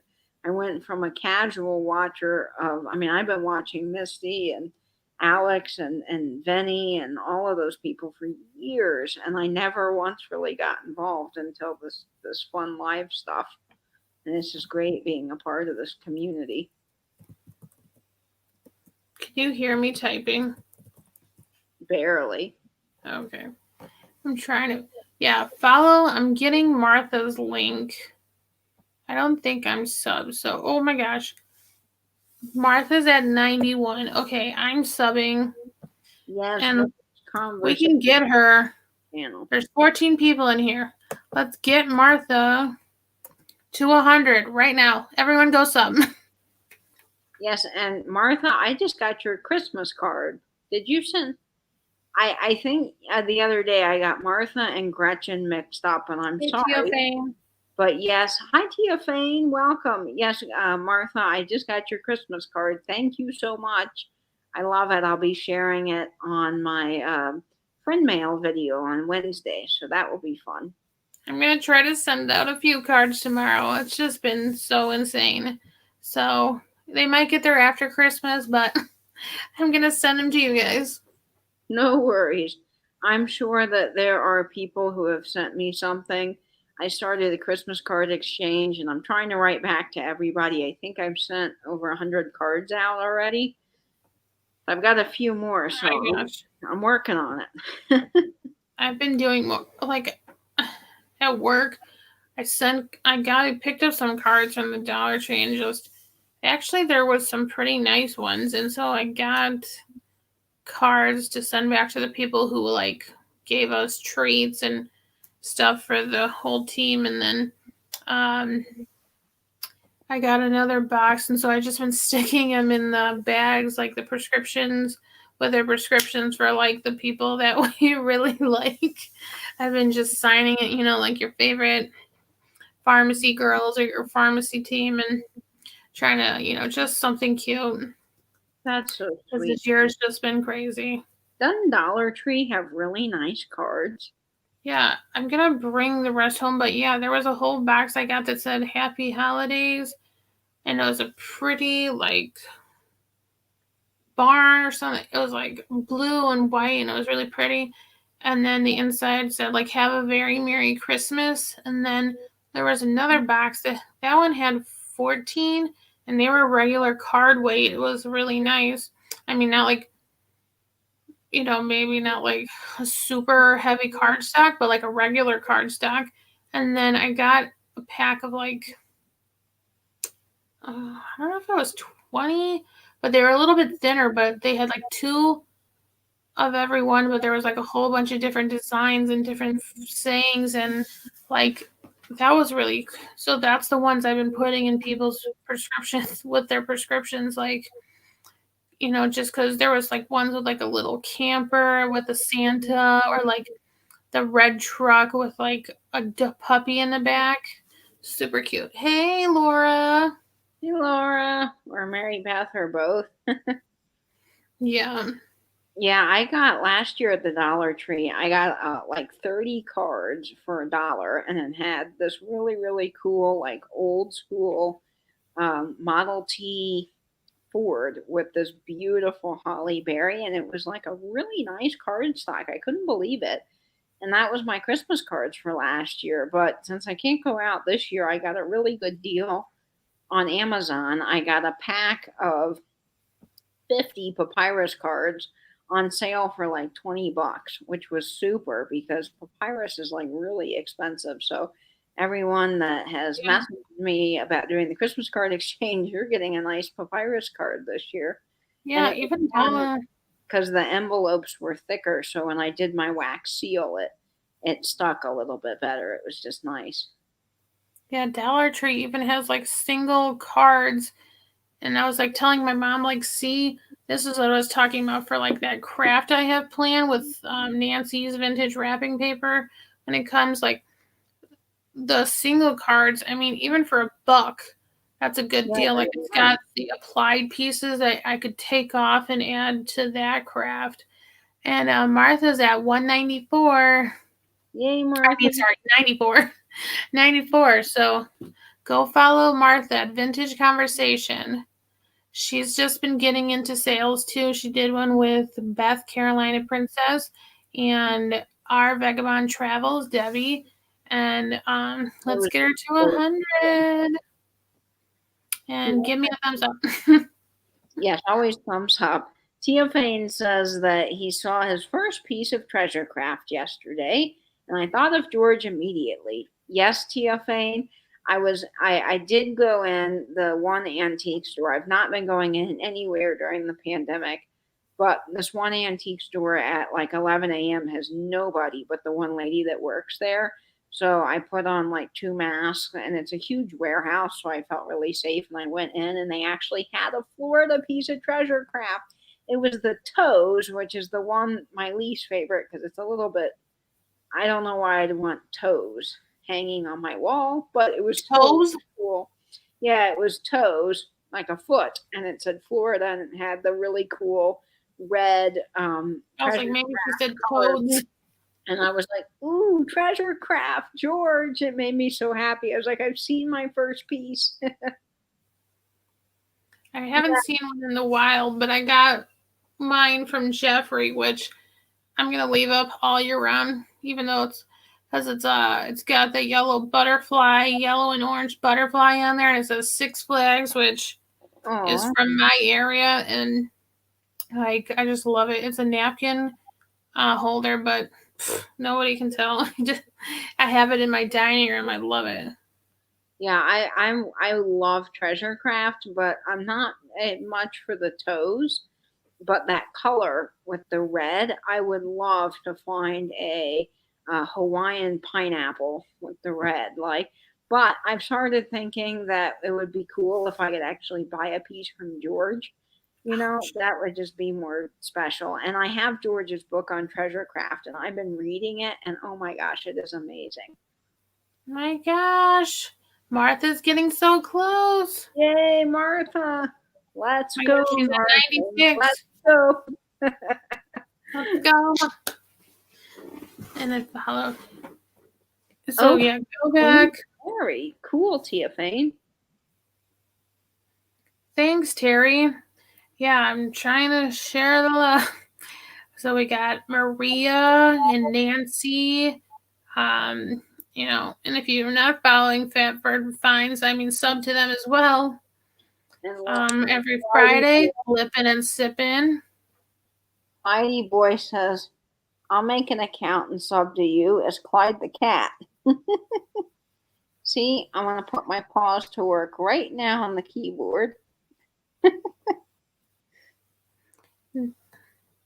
And for all you guys that are just coming in, Fatbird Finds, Clyde is not my cat, but I'm cat sitting for my brother. So I'm enjoying his company. He was snoozing right on my lap, and now he's mad because I picked him up. So now he's going to put his head Louie on. gonna get jealous. Louie's probably at home actually wondering where I am. I've been with her all day, and then about 8 o'clock I came over here. So Louie's well fed, and I put her to bed with her cozy blanket in the kennel. So she's probably actually just snoozing, but I wonder if she wonders where I am. I'll be back. Yes, my brother and I are twins, Tia Fane. We're 2 minutes What? apart. Yep. I didn't know. Yeah, my brother. Here, Katie, I took a picture last night when we went out to this barbecue restaurant. They had this in the doorway. Let me show you here, and then I'll send it to you. Like, it was a Coke, wow, that's cool. like thermometer hanging on the wall. I thought that was pretty neat. They got a lot of decor, but this is the only Coke one I saw. That's neat. I gotta send it to Katie. I love thermometers. Nancy's saying, you're still looking for a Nash Santa ad from Coke. I would love one, Nancy. And yes, the National Geographics, like you were saying, is a great place to look for them. But those Coke thermometers, I have one, and I meant to ask Benny about it because Benny might know. It's a gold thermometer shaped like a Coke bottle, and it's not a reproduction. But what I understand is I think it was plucked off of a sign. So there was some larger sign that had the little thermometer for a store display. So I have just the thermometer that was like taken from a larger sign, but like the thermometer Angela just showed, I would love to find one of those. They're just very expensive online. You know, I've never seen one for under $500. Wow. They're just so cool. Oh my gosh, yeah. Katie, I think I told you about that giant, like life-size Santa Coke, like display at work. Oh, yeah, what happened to it? So I finally was able to talk to the girl, and she said she's not here on Mondays or Tuesdays, but she thinks they're going to take it down probably like after Christmas, closer to New Year's. But she said, yeah, like just take it. But she's afraid like maybe she might not be here when they get rid of it. But I'm supposed to remind her. So I guess, well, since I'll be here on Christmas Eve, maybe I'll see her in the morning, and maybe I can just, because, like, we won't be open for Christmas, so maybe I can just nab it on Christmas Eve on the way home. Yeah, you got to keep an eye on it because, like, my experience of trying to get a Coke advertisement once from a movie theater that was really cool. They promised it to me, and I kept going in there like week after week, and I kept leaving my number and my business card with the managers. But they're like, that lady said she's not there. So I missed out by a week, and they had thrown it away. 1 week I didn't go. I was so mad. So, yeah, just keep on it, be aggressive, and you might get it. And I was like, I needed to write my name on the back of this, be like, for Angela in pharmacy, and don't throw away. Sorry, Angela, I didn't mean, I'm reading ahead in the chat. Okay, fine. Christy, Petretti's guidebook is basically like the end all be all to Coca-Cola collecting. It's written by a man named Alan Petretti.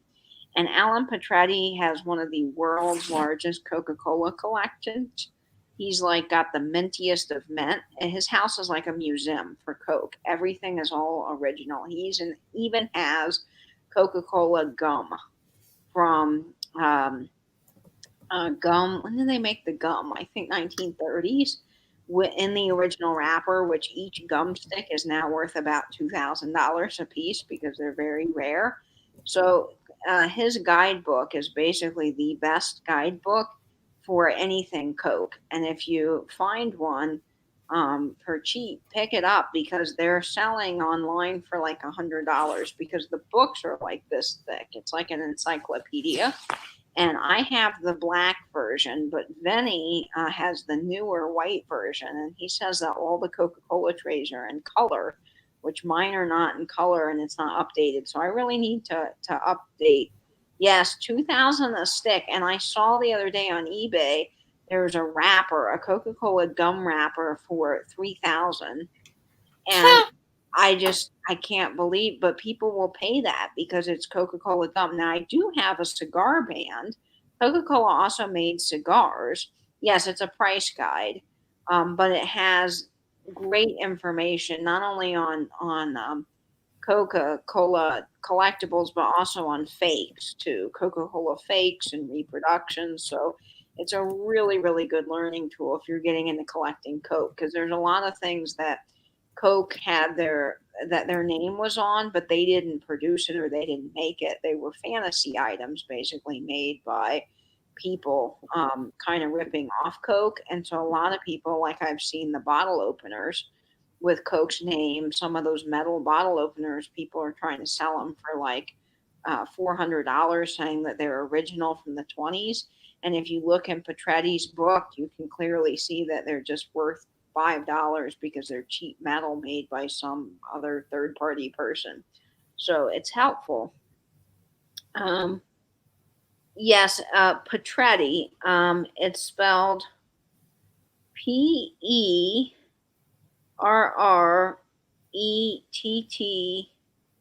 like this, I think.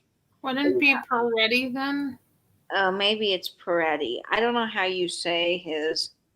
I've always said Petretti because of the way Vinny says it, but I don't know. But look up, if you guys get a chance, look up Alan Petretti on YouTube. And there's a 2-minute video where they do just a quick little inside look into his house, he and his partner's house. It is amazing. It is like advertising heaven if you like me and you like Coke. So it's worth it. And yeah, it's amazing, Gretchen, that the Coca-Cola stuff has survived. There is there was a barber shop I went to in South Florida with my friend. He needed a haircut when I was visiting, and he already had this appointment. So we went to this barber shop, and this guy has this real old school 1950s barber shop. And it's all like shaving razors and advertisements, like all really old collectible stuff from the 40s and the 50s. It was super cool. And they had all these like neon signs. And in this case, while I was waiting for my friend to get his haircut, in this case, I looked over and there was a stick of Coca-Cola gum in there, and I just about died. Yeah. Yes, thank you, Angela.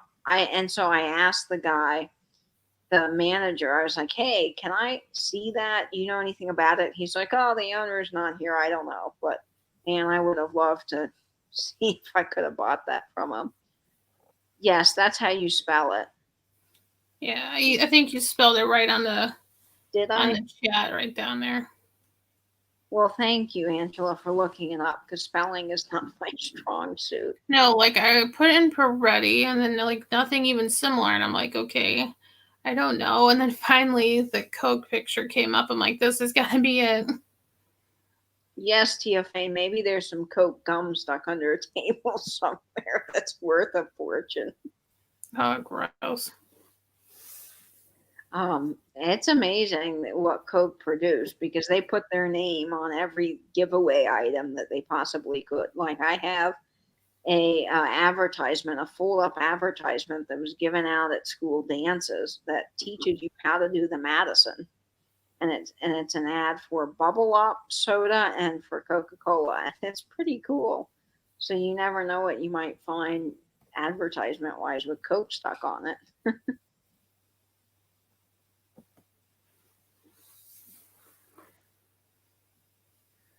All right, cool. Yeah, everyone follow Christy too. She's just the cutest. I love her Yeah. haul videos and like her unboxings from her live sale purchases. Oh, I So love cute. those too. It's so fun to see how excited she gets over. Yes, that's what I was gonna say. Wow. Well, I don't know, Christy, about that book selling for 700. But there is the Petretti's book sells for like 75 to $100, but the gum, I mean, easily sells for 2 or 3,000. That's So insane. that's insane. The other things that are very expensive is Coca-Cola buttons. The true original porcelain buttons are becoming really hard to find, and so those sell anywhere in the market between 2,000 and like 4,000, depending on their condition. I've always wanted one of those, but they're just way too expensive. There's also a really cool round sign from the 1920s with the original stand. They're called lollipop signs, and it's at our local antique mall. My buddy that does the Coca-Cola signs, and he's selling it for $8,000, which is probably about what it's worth. But it's going to take a very special buyer to buy something like that. I posted Kim's link as well for Oh My Vintage because she's been posting unboxing premiere videos from her giant win from Patrick's Dachshund fundraiser. Yeah, so she's at 300. I think it was 355. So we gotta get her some close. So Martha's still at 96. We only need 4 more. Come on. People, I wish sometimes like my brother's cat could make an account. Oh my gosh. Sometimes I just try to switch over to my other email through YouTube, but it gives me such an issue. I'm like, I would sub on there too, but I can't figure it out. Yeah, Tia Fane, some collector's books are expensive. I buy all mine through thriftbooks.com for a couple of dollars. I think my Petretti's guidebook cost me $5. I did end up paying for Nancy Hazel Marie Weatherman book on Fostoria. It's one of the best Fostoria books if you like Fostoria glass. It's the first 50 years of Fostoria, and it's all the original mold patterns and catalogs from their company. And I ended up having to pay, I think, like $30 for that book because it's out of print and it's really hard to find. But pretty much everything I've paid $1 or $2 for. I don't pay a whole lot for my books. And Christy was asking, is there anyone who has still an unopened old bottle of Coke? I do. I bought from an architectural salvage yard here in town for $1. They had a whole lot of Wow. Brooklyn, and the one that I have, I think, is from the 40s, and it's still in there. I mean, the cap's a little rusted, but it's I old. saw some when I went to that State Street antique markets near me in Elgin. They were like $10 a piece, and they were like the really tall glass Coke bottles, like Oh, really wow. tall. Let But me go like for that's that. probably not that bad of a price, right? I guess. No, I don't think so for unopened Coke. But I'm like, I don't know. I felt like I was like, how are they not more faded? You know, like. Well, they But might have been newer, you know. I know I was like, well, as the bottles looked old, but I was like, maybe someone had replaced whatever was inside. At least I don't know, but I was like, I didn't look. They were too high up for me to see like the tops of the bottles. But You know, I the one thing is if you collect Coca-Cola cans, you have to be careful. I didn't know this when I first started collecting, and I used to before I got into the real antique Coke stuff, which is what I really love. I wanted to collect the Olympic cans. And so one summer when they had the Olympics, they had each can was different. And the hurdler can was really hard to find. And I mean, I went to gas station after gas station to just buy one can. And it was just sort of a fun thing to do when I was in high school. And summer was just to go all over the place looking for these cans. And so I didn't realize, but I had when I moved into my first apartment in college because they didn't have dorms. I had these like built-in shelving units that came with the apartment. I had all my cans up there. I came home one day and there was a big pile of brown mud, looked like mud, sticky mud on the floor. And I was like, well, what is this? Where did it come from? You know? And I realized that if you leave unopened cans of Coke around for a long time, the acid eats away tiny little holes that you can't even see, and the Coke will leak out. So basically, all the bottles, the oh cans, no, leaked and dripped down the shelves and all over my carpet. So if you're gonna oh collect no. Coca-Cola cans, find a way to poke a small little hole and drain the Coke, or like dump them down the drain. Oh my gosh.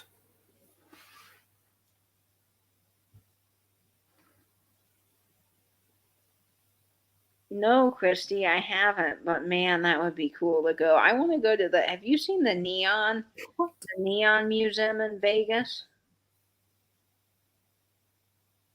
I've never been to Vegas.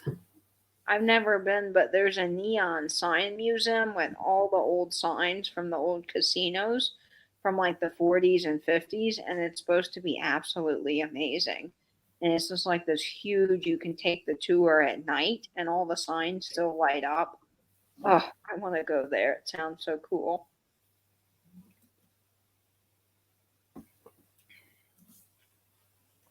This is another Dollar Tree thing I got. My big old Arizona green tea. For $1? Yeah, it's a 34-ounce bottle. So whenever I see these, they have the Arnold Palmer, and then they have sometimes the lemon one. It's like green tea or with lemon. So I don't know. They used to have the peach one sometimes too. I liked, but we always try to grab like a bunch of these, if they have them, because like this is a good size for $1. Yeah, you know, you don't underestimate the Dollar Tree. I was in there last Christmas because my mom had asked if I would. I had to go in there anyway and get candy because I was hosting a Christmas party, and I always do little like goodie bags at people's tables, and I just put little candy and things in it. And so I went in there. And my mom asked me, "Hey, do you see anything that we could give to your young cousins?" Because they're young enough where you know, it's just kind of nice to get them something. I was in there and they had these Disney felt, like really nice felt Crayola coloring sets. I was like, really, for $1? And they weren't the cheap kind. It came with like 4 or 5 felt um, full, things, and then Crayola markers, Crayola brand, and you could color in the little Disney things, which they just loved. It was such a great thing, and they were only $1, and I was like, my gosh, this is great. I just got this from Dollar Tree the other day when I was in there. I had never seen this there before. Sorry for the noise if it's loud. They have like a wreath form with the actual like these like little starter pieces, and if you can tell, it's like, oh wow, here. I'm like, this is awesome. Like, Michael Todd needs that. I know. I was like, oh my gosh, I should have bought like a whole bunch of them. But I was like, this is awesome because, like, I'm like, I like this little mix in. You could fill in the gaps when you're applying things. But I was like, sweet, I could use, basically you could use this for any season and just make like a woodsy looking wreath too, farmhouse or something. But yeah, you could do so much with that. I was like, oh my gosh. And this year they had like candy cane shaped wreath forms, like tree wreath forms. My gosh. So some of my assemblage stuff I got red, silver, and gold garland from Walmart for like, this is 98 cents. Like, wow, that's great. So I might work on some of my assemblages, and since I saw someone say in a sale, they'll take Christmas all year. Yeah, this is from the Dollar Tree.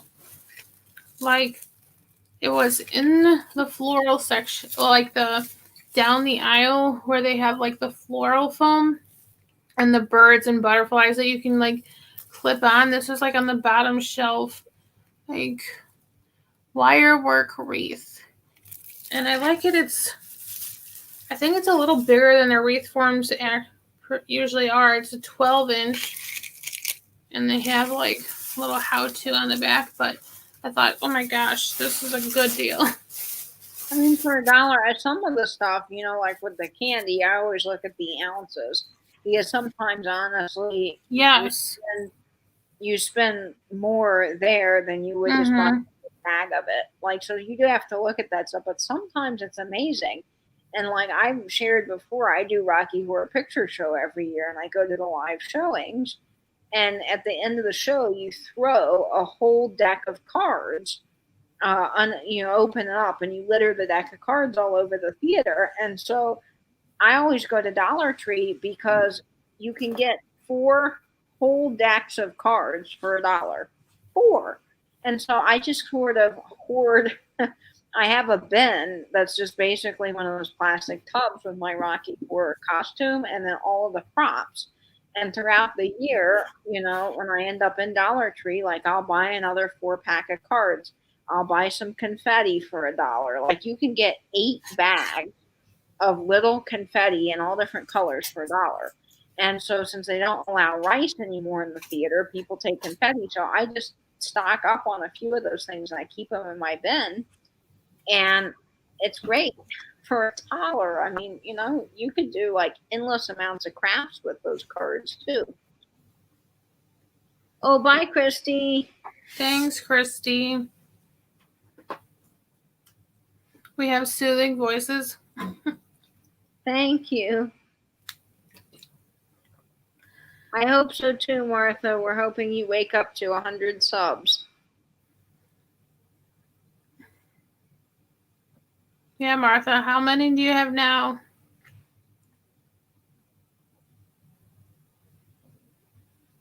Oh man, it's almost 2 in the morning. Yeah, like, we couldn't find our tub of like ribbons and all of our gift tags. So I couldn't find any in the seasonal section at Dollar Tree for the ribbon, and I went down the party aisle because we couldn't walk any other way because there's so many people, and we went down the party aisle, and then I found like a bigger spool of the red. But then, right as we were about to walk away, I saw they had a, I don't know, 4 or 5 pack. They had silver, red, gold, blue, like silver and gold, red and blue, and green, I think. Ribbon like in a whole pack together. So I ended up getting that, and then those Coke ornaments that look like the bottle caps. I couldn't fix the ribbon, so I ended up cutting them off. I'm like, we're not going to sell these, so I just cut the ribbon off and replaced them. I put one with a red, like it's not the fabric ribbon, but just like the gift ribbon with a red, and one with a gold. That's amazing. I'm like, hey, for $1 to replace, if you can't find it, even if we do end up finding the bin, like at least, $1 is pretty good.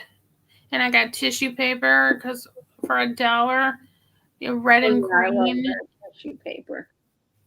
And they got like gift bags, and oh my gosh, they're like the party favor type bags. That's what I got to put my I got these placemats from Nancy, and I actually got Godiva chocolate bars from Dollar Tree and put in the packages with Andy's mints that I got there too.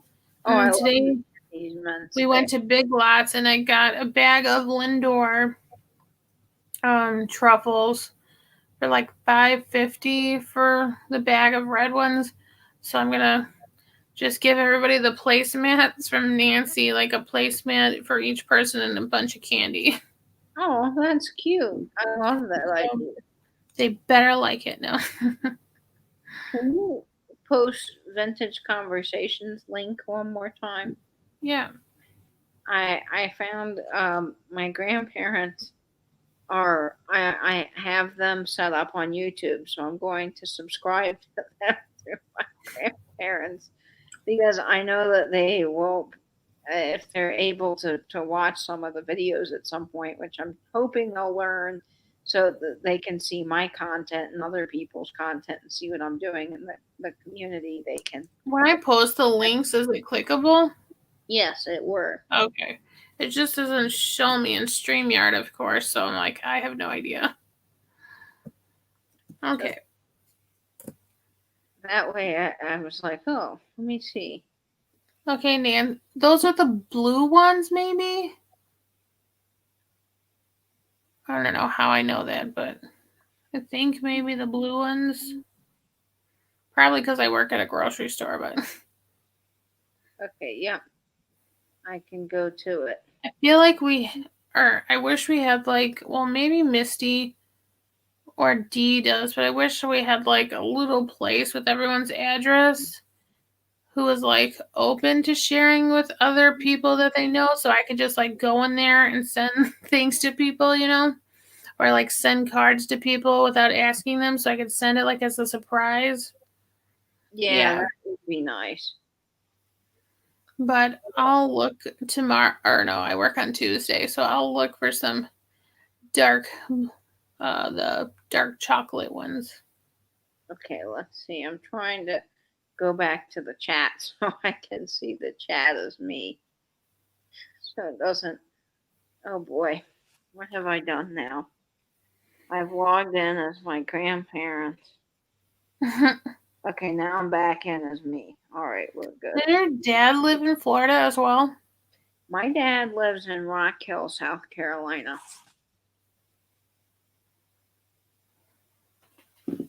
Yeah. I was curious the other day, yeah. I love Lindor chocolate. I could eat like a whole bag of it to myself. Yeah, I was like, I'm going to try to squeeze in like 2 pieces because the placemat takes up most of the bag. I like rolled it up as tight as I could and like tied it with a ribbon. And then I shoved like the Godiva and the Andes. So I'm going to try to shove like a couple truffles each. And then I'm like, the rest are for us. Yeah, and that was my thing with the address, Gretchen. is I don't have a P.O. box, so I don't want to put my physical address just on YouTube. I don't need people I don't know showing up to my house. So Yeah. unless I get to know you and you're another channel or you do sales, because obviously if you're doing a sale, I'm going to buy something from you and give you my address anyway. So, Mm-hmm. or I get to know you and I'm fine with giving it out. Otherwise, I send it. I send stuff. My mom is able to accept mail at work, so I will send mail there, which is great that their company allows that because I can get it from her. So that's what I do because our PO boxes are like $300 a month here. They're insane. What? Yeah, Yikes. other people were saying it's like $20 a month, and I would do it if it were that cheap, but it's not. That's nuts, jeez. I don't even know like how much that is out here. I should ask. Nancy, I am so sorry. I just read your comment about Vinny's address, and you asked me to send it to you, and it slipped my mind. I am so sorry. I'm the worst. Yay, Martha's at 97. All right, Martha. Bev Hirsch, my grandparents, just subscribed to you. They're learning to do YouTube, so they're working on it. My dad's mother, BB, is really good at the computer now. Like she's gotten pretty good, and she watches all my videos, which is amazing. Because it's a really great way for her to get to see me when I'm not able to go visit her. She can see me through the computer, which is fun. Now, my grandparents that live here, my grandmother really struggles with technology. So the caretaker that comes and helps them will, like the other day, it was a really big deal to get that arranged so they could watch me live on YouTube reading the night before Christmas. So I was really glad we got that worked out. But I'd love to get them a computer, but they just struggle so much with it. And I wish that they could see all of the content because my grandmother would love watching all of your channels. She would just enjoy the history and all of that. I haven't been to the post office in so long. I'm gonna try to look up and see like how much a PO box is. Nancy, will do. I will send that to you right away after the live. Fact, actually, well, no, I don't have my address book here at my brother's place. So when I get home, because after the live, I'll head home, and I will send it to you. I promise. I won't drop the ball. Oh, geez, Maria. Oh no, yeah, neighbors are strange. The mailman apparently constantly leaves the guy that's below me. He leaves that guy's mailbox open all the time and doesn't close it when he puts the mail away. And I found out that it was my neighbors. And because they don't do our mailboxes by apartment number, they just give you a random like number. So like I'm box 150, which is not my apartment number at all, but okay. So anyway, the guy below me, he was like, I was on my patio the other day and he came out on his patio and he was like, mailman always leaves my box open. And then people go in there and shove unwanted mail in my box like it's a trash can. And I'm like, oh my gosh, really? I'm like, just that would drive me nuts. Oh my gosh, I'm at 136. Yay, Angela. Oops, sorry. Gotta get you more because you work so darn hard on those calendars. Oh, thank you. My brother, like, I never know how much he like knows about because I tell them all about you guys and like, because they know like I've been spending so much time watching YouTube or like when we're out I'll be watching like sales on my phone. But they're like yesterday when we were out to dinner, I was watching. They're like, we don't have to be in a rush. I'm like, yes, we do. I was like, Miss Pamela's on. I'm like, so I just was watching her at the restaurant, like, just like trying to watch, but it's kind of hard when you're like, because we know the owner, so he kept like, he was sitting at the table for like most of the meal, and I'm like, okay, Like, I'm trying to watch Miss Pamela and eat. Like, can you go? Like, but it's so funny. My mom is so sweet. She tries to be really supportive of me on YouTube, like any mom would, right? And so she likes to check in occasionally and see what I'm doing. And so she asked how everything was going with YouTube one day on the phone, and I was like, oh, I was telling her I was really excited. I was getting to do this Coca-Cola tray show with Venny. And my mom, she doesn't know all of the names yet. Like, she's still learning. So my mom goes, oh, Venny, yeah, from Real Nifty Vintage. I'm like, no, that's not Venny. She goes, well, wait a minute. But Venny, there's two Vennys, right? And I'm like, no, just the one Venny. I'm like, Venny's dad is Venny, but I'm like, just the one Venny. And then she goes, oh, well, then who's Vintage Venny? And I'm like, no, that Vintage Venny is the Venny I'm doing the tray show with. And then she goes, well, then who's the nifty person? And I'm like, no, that's Jeffrey at Real Nifty. Jeff. She's like, oh, I thought Jeffrey was Venny because they look alike. I'm like, oh my gosh. I was dying laughing because I'm like, no. But it gets really confusing because all of our names are so similar. And I'm like, they have no idea who I'm talking about. But I'll be like, oh, or like when I say Miss Pamela, I'm like, the lady from Alabama. Or I'll be like, the guy from Aurora. Or like, because, or I'm like, like us at Thrifty, the mom and daughter team. And like, but my brother's like, the schedule, he's like, wow, good job. He's like, this must take a lot of work. And I'm like, oh, well, thank you. Like, yeah, my brother, I'm sure he's subscribed to me, but I doubt that he watches my videos, which is fine, but the other day out of the blue, he's like, wow, good job. You got up to, I think I was up to like 700 at that point. He's like, you hit 700. Congratulations. I'm like, I had no idea you were even paying attention, but thank you, Carson. I appreciate it. That's so nice. My mom was born in 1960, Martha, from Vintage Conversation. Mine was born in 57.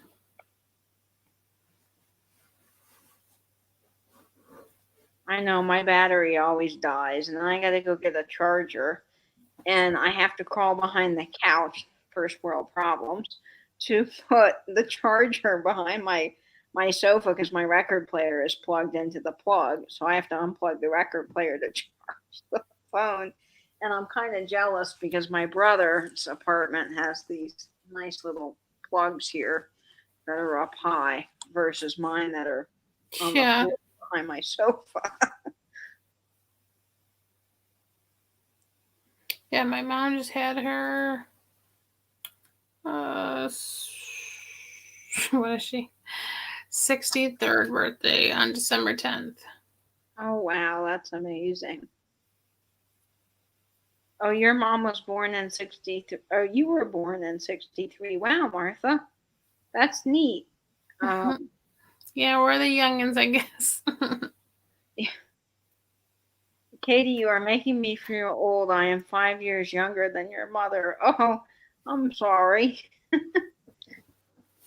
I think age is really just a number. It's all how you feel, Maria was born in 1956. My grandparents were born in 1930. And that's my mom's parents. I don't know. My dad's parents are younger than my mom's parents, my grandparents. So that's interesting. But I've been looking at dates of people because I've been trying to figure out some of these photos I have of my great grandparents. Some of them, the photos are dated 1902, which is really interesting. It's amazing we still have those. So I've been really into all of that family history and dates and years lately. I need to go back I still watch Nancy's first video. Like, I've been watching the attic ones and then all the sales, but I haven't had time to go back and watch all the first ones, but I want to do that. I'm so behind. I I finally know. caught up on Misty's videos, which was very exciting because I was like 2 weeks behind. And then Scott at the Old Curiosity Shop, I have 4 videos left until I'm caught up. Then Tarnished Treasures, I have 2 videos. Thrift You, I am like so behind. The last video I saw was when they were testing their kids' ability to sell, which was so cute. Oh, yeah, that video. When they sing Jingle Bells, Angela smells like so funny. We used to do Jingle Bells, Batman Smells, Robin laid an egg. Yep. Something. Batmobile lost his wheel. And Joker got Yeah. away. Hey.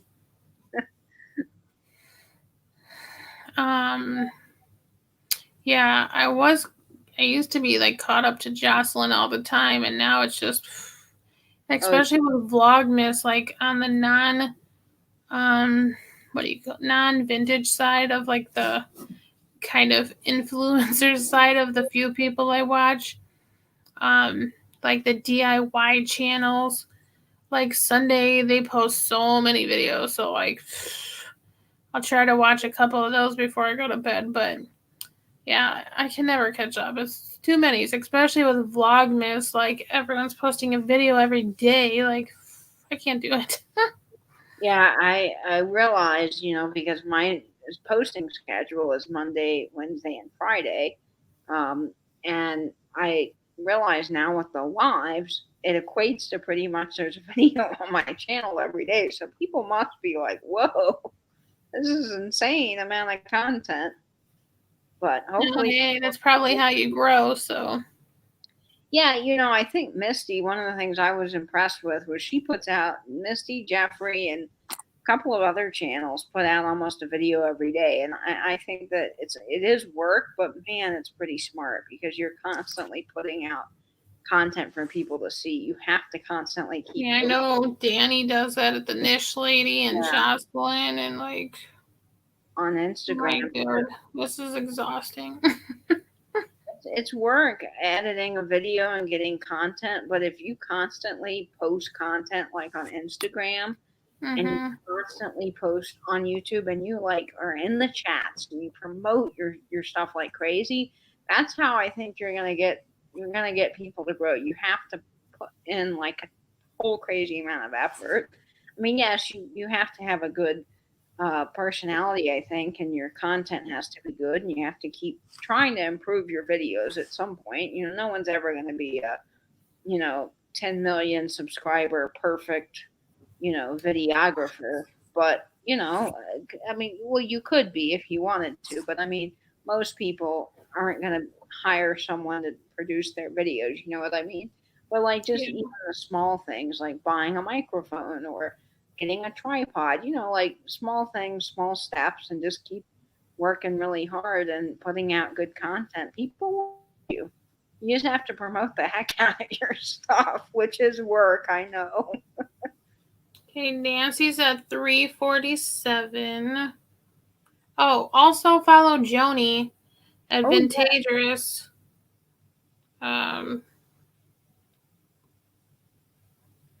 I don't know, Martha. They're super women. She's had 182 subscribers. I love that Lincoln. I love Joni's. Like, oh my gosh, her stuff on her Etsy is insane. Like, so pretty. Yeah, I'm getting a mystery box from her, and she kind of does them personalized, she said. So I can't wait to see what she comes up with. Yeah, that's pretty cool to do the personalized mystery box. And Joni likes glass like I do, and so she has some really beautiful glass. Yeah, I got my Bluebird of Happiness from Joni. Oh, I love this one. It has like a white, it's not just solid, it's like, I don't know, it's almost like marbly looking. It's awesome. I don't know if I don't think did I post? I don't know.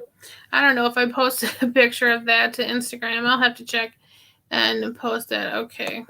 I love Jocelyn would definitely need staff. Okay, this is Joni's link that I'm posting for Vintagerous.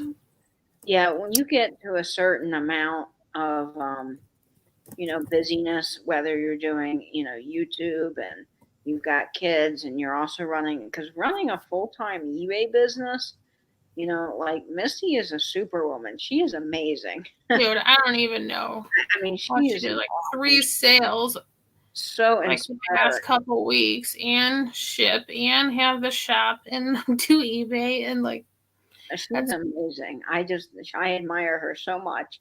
But Jocelyn, it makes sense that she's finally hired some people to do that kind of thing. And if I had, I don't do eBay, but if I had something, I don't know that I could relinquish the packing because I'm too much of I want to see it. I'm like Misty. I want to see it leave the door, and make sure it's right. But I think that I would probably want someone to list, because I don't know that would be something. When I did my first live sale, I actually enjoyed packing everything up because for some reason wrapping and packing is really therapeutic to me. But when I did it for Nate, it was awesome. Oh, thank you. Was the administration side of things where you were doing the invoices. It was like, and I got in such a rhythm, so I was like, okay, now I'm going to type in the address. Now I'm copying this amount and taking it to the PayPal invoice. Now I'm typing in this person's email. Okay, I'm clicking send invoice. All right. Now, and it was just like 10, 10, 11, 12, doing it one after another. And I was like, whoa, this is a little monotonous. It's worked. Like I was so glad I finally did a first live sale so I could experience what goes into it, because I now have such a big admiration for the people that work really hard on these sales, because it's not easy. I mean, there's a lot of preparation and time that goes into it. And I just admire people so much that do this week after week. I know. Like, because sometimes I'm like, okay, especially like when Thrift You was doing twice a week, I'm like, how do you, I mean, I know that's your job, but like still you have life and like kids and everything, and these people, by the time they get to the next week's sale, I'm like, oh my god, I'd probably still have everything sitting there like waiting to be, because I mean, when you're on for 2 hours, you have quite a bit of items. I mean, I know they chat, but like you have quite a bit of items. And that's a lot of like when you have like the packing materials and then all the boxes and then you have everything up there, then you have to get it either picked up or take it to the post office. And oh my gosh. I don't do so much running to the post office. I kind of enjoy that part of shipping out orders and things because I'm lucky enough where I live about 5 minutes from the post office, but it was like my nice break in the day. It still is just to get out and run like over to the post office, drop things off. But I've been using UPS now because of the pandemic, because I can't go in the post office. There's way too many people and they don't do pickup. And my UPS guy has been really nice. He's immune compromised too because he has asthma. And so he just comes to my car and gets it out of my trunk. And then he calls me later for me to pay for it. He's like really great. I'm like, thank you. That's awesome. I was like, you are so nice. Yes, Justin, there's a lady here that has, she has like antique booths at all. She runs an antique store called Fans and Stoves. And then she has like multiple booths at different locations all around the city. And I didn't realize that until I was visiting another antique store and I saw her and she was setting up or like redoing her booth. And she's like, yeah, I have 4 or 5 booths all over the city, plus the antique store. I'm like, oh my gosh. And I don't know how she does it. I mean, it's just amazing. That's got to be a lot of work. Yeah, Nancy, I did see Misty talk about that. So I need to post that like on Instagram and try and tag like every seller that I can think of, just to be like, okay, I mean, not that they have to have anything finalized or that they even need, to tell me, but like, that way I can put them on the schedule and see like what their idea of, what they think they might be doing in the new year. So that way we can at least find the people at the right times. I might for the new year. I know I will be continuing my live chats at 6:30, but I think for the month of January I might take a little break of the book readings. I mean, I love them and I am going to do a whole nother book. But I think before I launch into a whole nother 200-page novel chapter mystery book thing, I'm going to take a little bit of a rest so I have just a little bit less content because been having a lot of content recently. So in January, I might do the book reading in February and just take January off of the book readings. But I'll still have my live chats and I'll still do my vintage videos and my vinyl videos. Well, I feel like, yeah, everyone's been really cranking it out the last couple of months. So, like, maybe they can, I mean, just like if they don't want to sell in January as often, maybe the new sellers can jump in and try out, and or like jump on with one of the sellers, and so that way they can like try it out and have like some new sellers or like people who are new, just start selling in January to get a practice for it. Well, the great thing with the live sales is that everybody offers something a little bit different. So even if two sales are going on at one time, you can kind of say, okay, well, I'm looking for this item and I know this person might have it or whatever. The nice thing is even though our schedule gets kind of full, there's always a way to sort of just butt in there and hop around. Like I hop around, if two things are going on at once, I might have two devices or I hop onto one thing and hop onto something else. Try to make my rounds to everybody.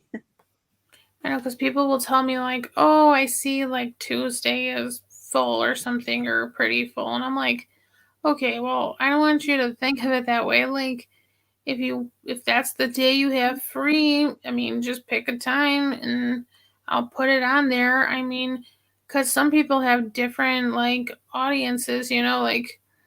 Like I feel like Danny, there's some crossover, but then also she has a lot of her own kind of different sellers buyers who I don't think usually come to most of the people that I watch.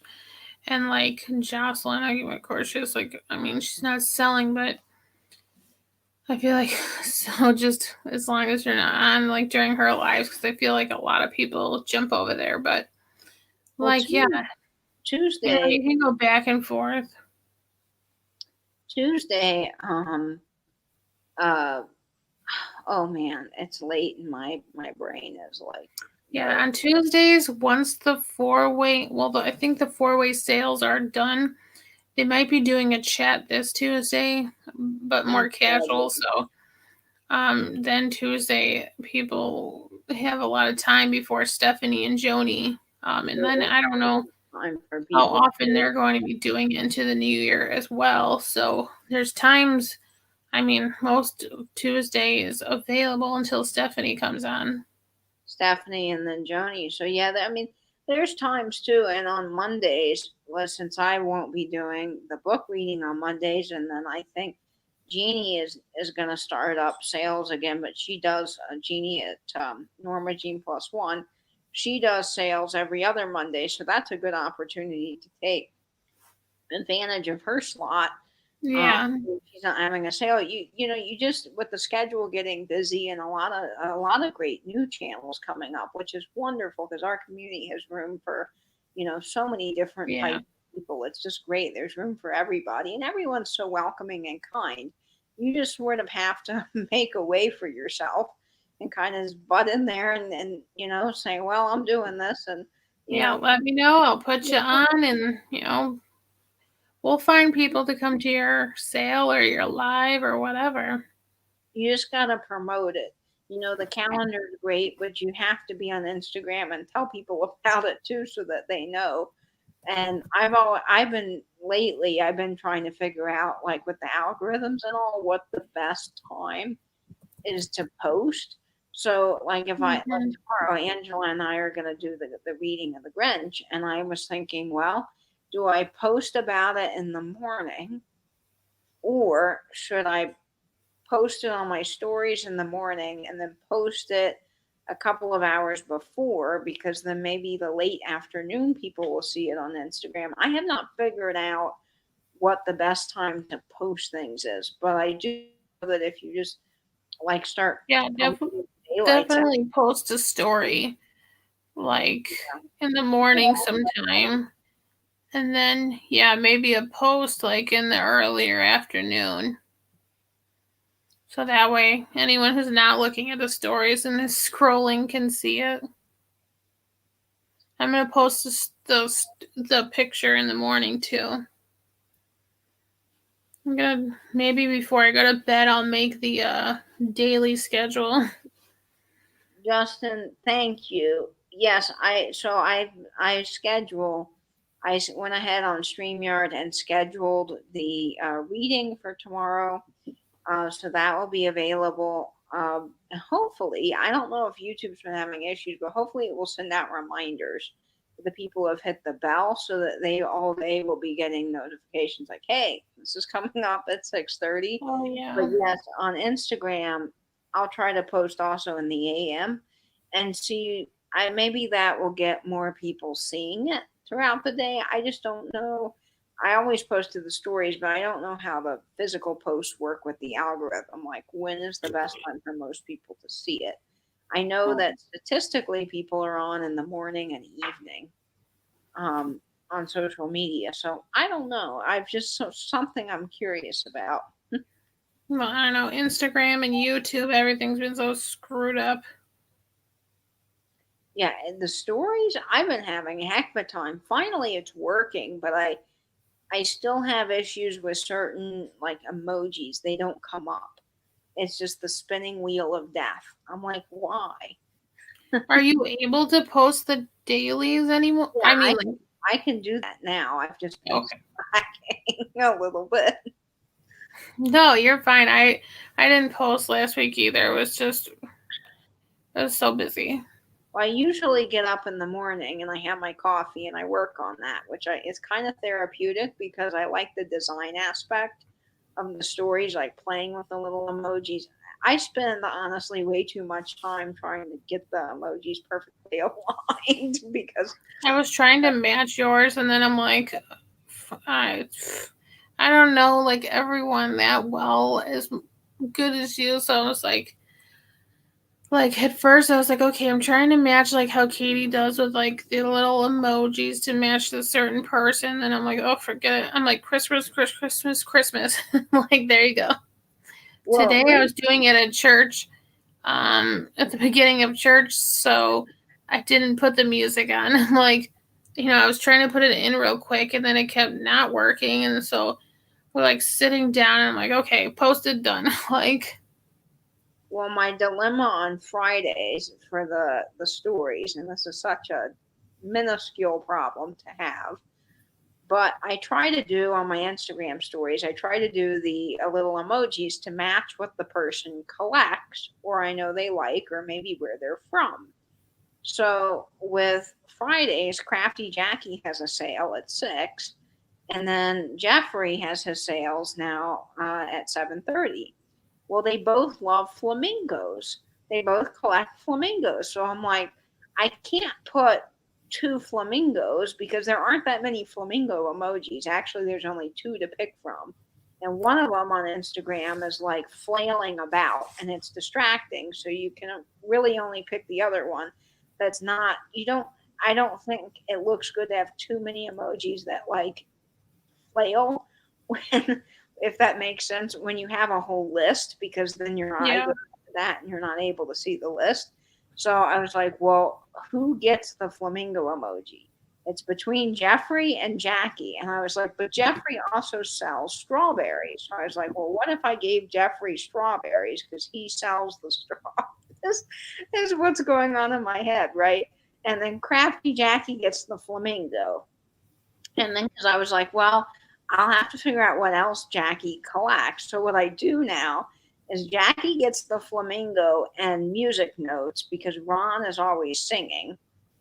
But then I figured out they have the whole cashew thing, which is really funny. So now I started doing the music notes and the cashew, and Jeffrey gets the flamingo and the ivy. So I think I've worked that out where everyone gets a personalized emoji. I forgot what I was gonna say. Yeah, there's room for everyone in our community to grow and to, I don't see any kind of competition. I think the wonderful thing about our community is everybody tries to help each other out. Like I've emailed George and been like, hey, I don't know what, and not that I'm reselling it, it's probably for my own collection, but I'll email George or ask Misty or Patrick or Vinny, and I'll say, hey, do you know what this is? And immediately, within like 30 minutes, I get an email back. Oh, yeah, this is so-and-so glass. It's amazing. I know, I'm so surprised, like, whenever he comes back or something, because I'm like, oh my gosh, like, I just expect him to be, like, running all over the country. He's so busy, like. Yeah, it's amazing, Is there a fairy emoji? Yes, Nancy, there is. There's a fairy emoji. So when I start I'll start the daily calendar thing tomorrow. I will do that. Night, Martha. Night, Hopefully Martha. you wake up to 100 subs. I hope so. So I know that now, Nancy, and I will do the fairies. There's all kinds of emojis, and I couldn't believe it. There's actually a U for Thrift U. There's a University U, which I wish that it were red because their logo is red, but it's pink. But oh well, it's still a U. And then I found a grad cap, which is really cool. So I was like excited about that. And I found ivy for Jeffrey. I was like, there's ivy. That's so perfect for him. There's a lot of fairies. Oh, I know. Isn't that great? I wish you could find, not necessarily like the animated, but like the cute picture, side of it to post, like when you're doing a post. Yeah. So like the other day when I was doing how Jocelyn had followed me, which I was like, oh my gosh, I need to find something to put on this like yes, or something. So I went to the create a story and just as the GIF was saying like yes, I like screen grabbed it right away as it finished, and then I just saved it and then posted it as a post so that way I could use like the little emoji and a GIF or whatever. On Google, what I used to do for the book readings is I was taking pictures of the book covers that I had. And it's really hard. Like I have the Grinch here with me because I was practicing my reading of it. The cover is shiny. See, so you get this on the cover, and I was a terrible time photographing this. And it dawned on me the other day that on Google, you can Google image the cover and it will be just like this perfect picture. And if it's free, you can screen grab it and just drag it on your desktop. So shiny. So I started doing that and pasting it in the Photoshop for all of my little title cards. And I'm like, why didn't I do this before? That's cool. And I'm looking at the chat and I'm calling you Angela. Yours has like a metallic on it, doesn't it? I know. I was gonna say it's like, green metallic, like, and then the red is almost a metallic-y too, and then the back is glossy, like. Oh geez, mine is from 1957. When is yours from? I like your cover. 2020. No. Like, I love the inside too. Oh yeah, mine has. I love that graphic. Let's see. Your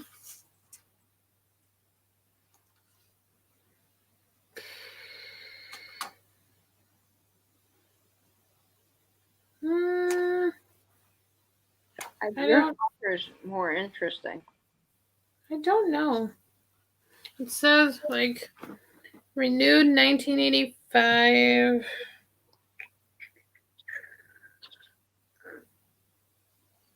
I mean, I just bought it on Amazon, so. I don't know, but I like your cover. It's fun. But mine's kind of orange. And green. Yeah, I like it. They have like the illustration, and the Grinch's eyes are colored in red. Like, oh my god, we just turned to the same page. Wow, that was just like so What? Oh, weird. Yeah, this is. Look at look at him though. His eyes are like pink. I know, mine's like that too. It's like, oop, where is it? Oop. Can you see it? Ah, there. Oh wow, look. His face is so funny. Oh my gosh. Yeah. And when I see the Who's, like I see this image, all I can think about is the song from the movie Yahoo Dora. Oh yeah. Does anyone actually know the words to it? Is it Yahoo Dore Yahoo? You know, recently that song, I don't even know how, popped into my head at work. Because there is a part I know, but I don't know. Now I can't remember it, of course, but I don't know. Now the Grinch is normal. Or maybe I'm just like humming the whole thing, but oh my gosh. That song gets so stuck in my head. And I like in the song of the Grinch when they say stink, stink, stink, stink. Yeah, see, where is it? Oh, it's way too little, but it says renewed 1985. I don't know where you're supposed to find that, but this says here, I predict that Dr. Seuss will emerge as one of the greatest classics of this area in 2059. Children will still hoot with joy when they come across Seuss books. What exactly is it that makes this stuff immortal? I don't know. There is something about it, a swing to the language, a deep understanding of the playful mind of a child, or an uninflatable, some uninfallible thing that makes Dr. Seuss a genius, pure and simple. By Rudolph Flesch. Yeah, Dr. Seuss, did you know that he actually went to like 30 publishing companies to try to get published and they all turned him down? Like Harry. Yeah, like Twilight or something. Yeah, and then finally his book got published, and you know what? I bet all those people, the band Queen had the same experience. I bet all those people that said no to Dr. Seuss wish now that they had said yes because he is just a great success. So that goes to show you, just because you get a no or you get kind of knocked down in life, you got to keep going because you never know what will happen.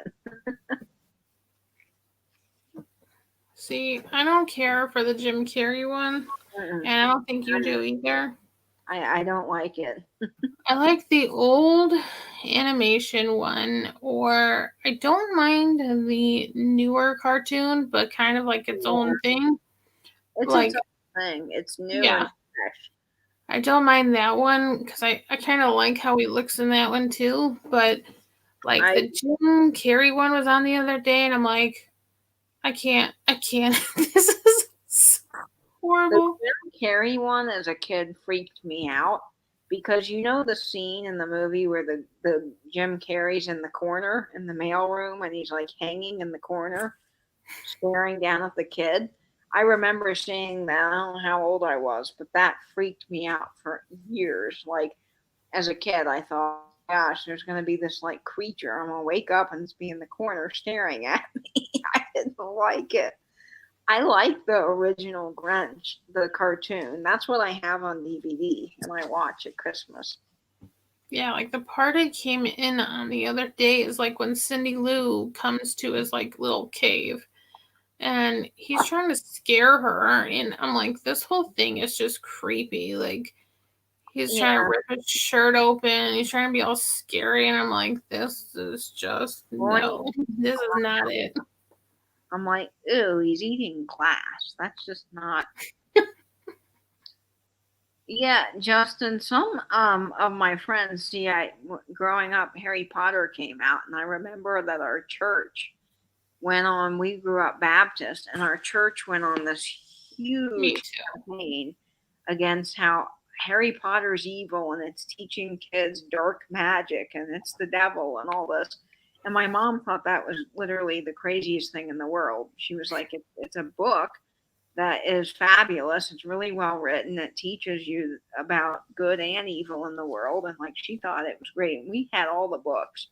But at church, all the other kids that were homeschooled, because we weren't homeschooled, all the other homeschool kids that were in like this little church group together, they were not allowed. I mean, you just did not talk about Harry Potter. It was like because they were not allowed to see the movies, read the books, nothing. And I can still hear our pastor up on the pulpit talking about parents, be armed, be guarded, don't watch Harry Potter, don't support. And I'm just like, oh my gosh. My mom, she and my dad both took us to like the midnight book signings at the Barnes and Noble, and my grandfather would go see all the movies with us. He read the books right along with us.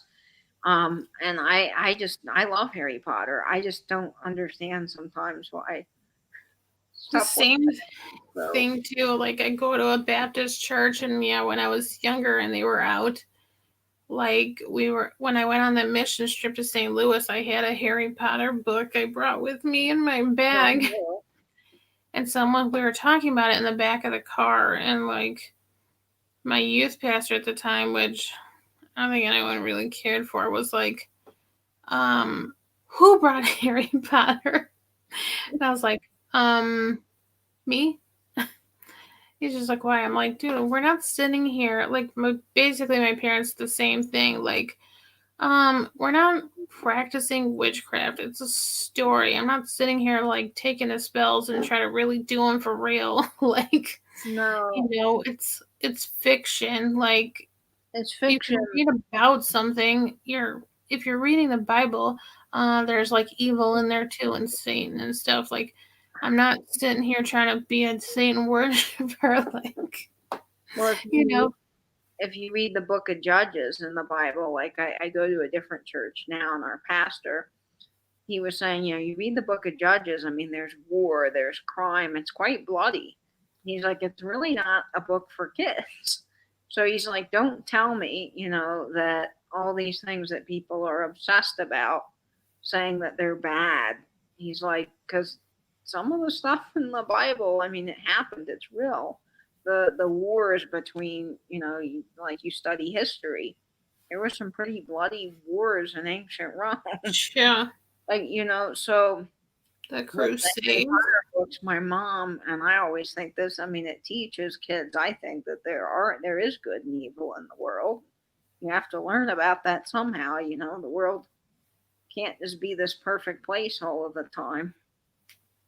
I remember too when the Wii. Do you guys remember the Wii Fit? We had a Wii Fit, and the church at the time, the Southern Baptist Convention, came out against the Wii Fit because it had yoga, and they thought that the yoga was bad. And my mom's like, really? It's just yoga. It's not like we're worshiping the poses. It's just that you're doing fitness on a video game with your family.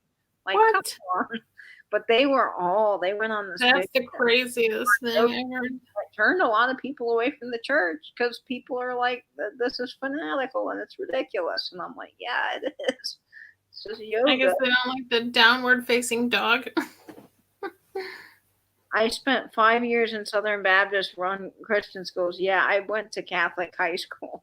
They were strict about certain things. Yeah, Justin saying he went to Lutheran school. And there was a kid that brought a Harry Potter book in and he told on him and they said it was like a Satan book. Yeah,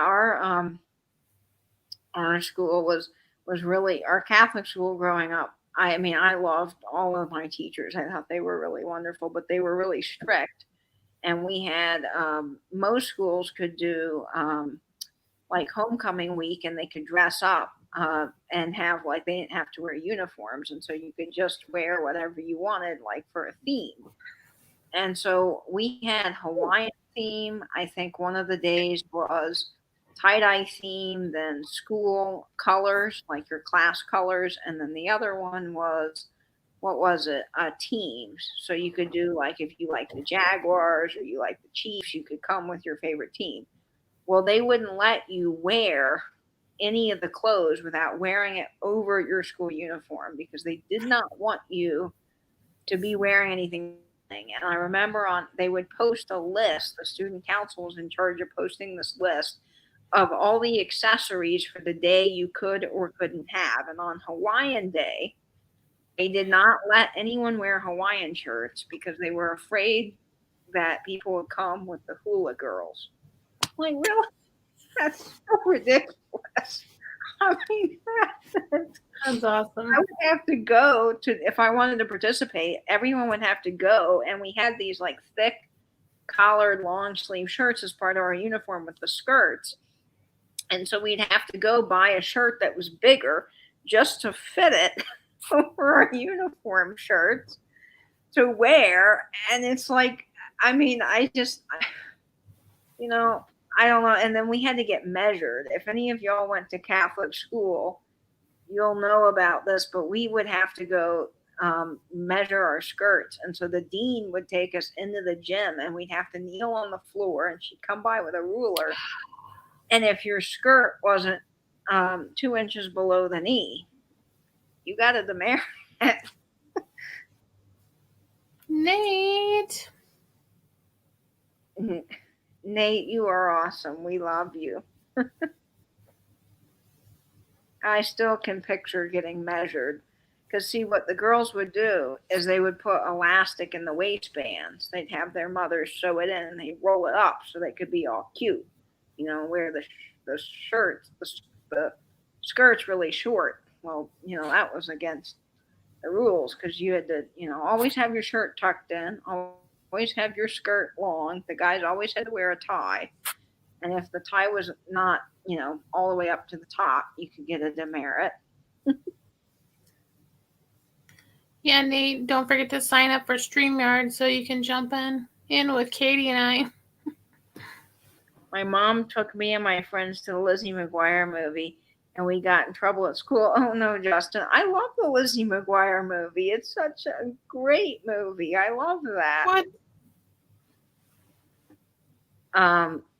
Katie, did your school have the 6-inch rule? We had to always be at least 6 inches away. Yes, so when we were at school dances, I'm still here. We had one of the religion teachers was a nun, and she would come by and she'd say, "Leave room for Jesus, leave room for Jesus," and you had to be 6 inches apart from the person dancing. So the slow dances, everybody had their arm out like zombies trying to dance because we had to be so far away from people. Is this a thriller? Thriller night. I'll be like, oh. I still laugh about that leave room for Jesus thing. oh my God. Crazy. Nate, and I'm not trying to get too political here. I'm just sharing something funny from my experience, but people can be over fanatical, I think. Yes. And that's all I'm really going to say, and that's unfortunate. But yes, I think that sometimes, our school meant really well in their intentions of teaching kids to dress appropriately and to dress well. But I think, there's a point where it's a little bit like, what's the harm in wearing a school sanctioned t-shirt and a pair of jeans for Yeah. dress down day? Like, really? Your idea of a dress down day is letting us wear a shirt over our school uniforms? Okay. And believe me, I loved my high school. Like, our teachers were really wonderful. I learned, in fact, I'm still friends with them. And the one teacher that I just adore, we go to lunch. Well, we did before the pandemic, and I have some of her albums. I have she gave me her vinyl records, which was just amazing. So, I mean, I loved the school that I went to, but there was just a few rules that I thought were just really kind of pointless. I'm checking Kelly's fundraiser. Okay. no, Let me put that in the chat too. That's awful. Don't you hate when that happens? People don't know. Oh man, I can't imagine how that must be.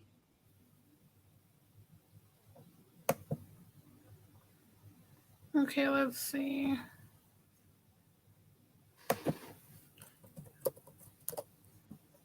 Whoops. Kelly. Yeah, I asked him at church this morning to pray for Kelly. Yeah, that's wonderful. I'm gonna put Kelly from Found Again on the prayer list too. Okay, I posted the link. They're up to $1,080. Which is awesome since Thursday. I think that's amazing. Yeah, that's going to be great for Kelly. It's weird that you can post the link and I can go to it, but I can't post the link as a mod. That's really weird. I know. I'm like, can we find something in the settings, or maybe if enough of us send in messages, they'll. See, I just put in the link and I can see it on my end, but can any of you guys see it? No. See? No, that's just weird. It doesn't show me on StreamYard either. Remember when YouTube had that glitch like a couple of weeks ago and everything went black? Like, and it wasn't working? I think after that, like, all these problems started. So I wonder if it has something to do with that. Like, are you guys still working out the kinks? Like, hope you're working on something. Like,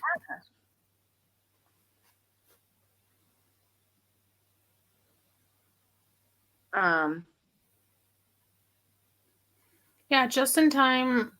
It's Justin, right? Because I thought somebody called, like, mentioned a girl the other day, but I wasn't sure.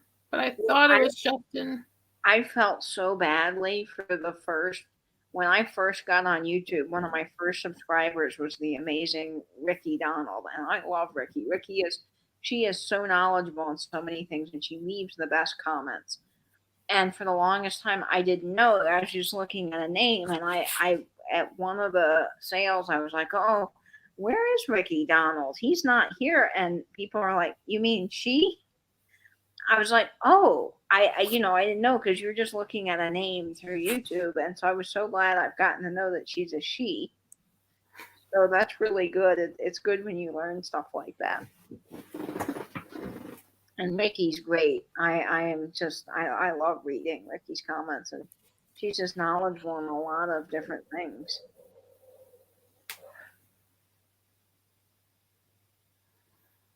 I think I'm gonna go. Yeah, I gotta get going. I gotta get home. It's like almost 3 a.m.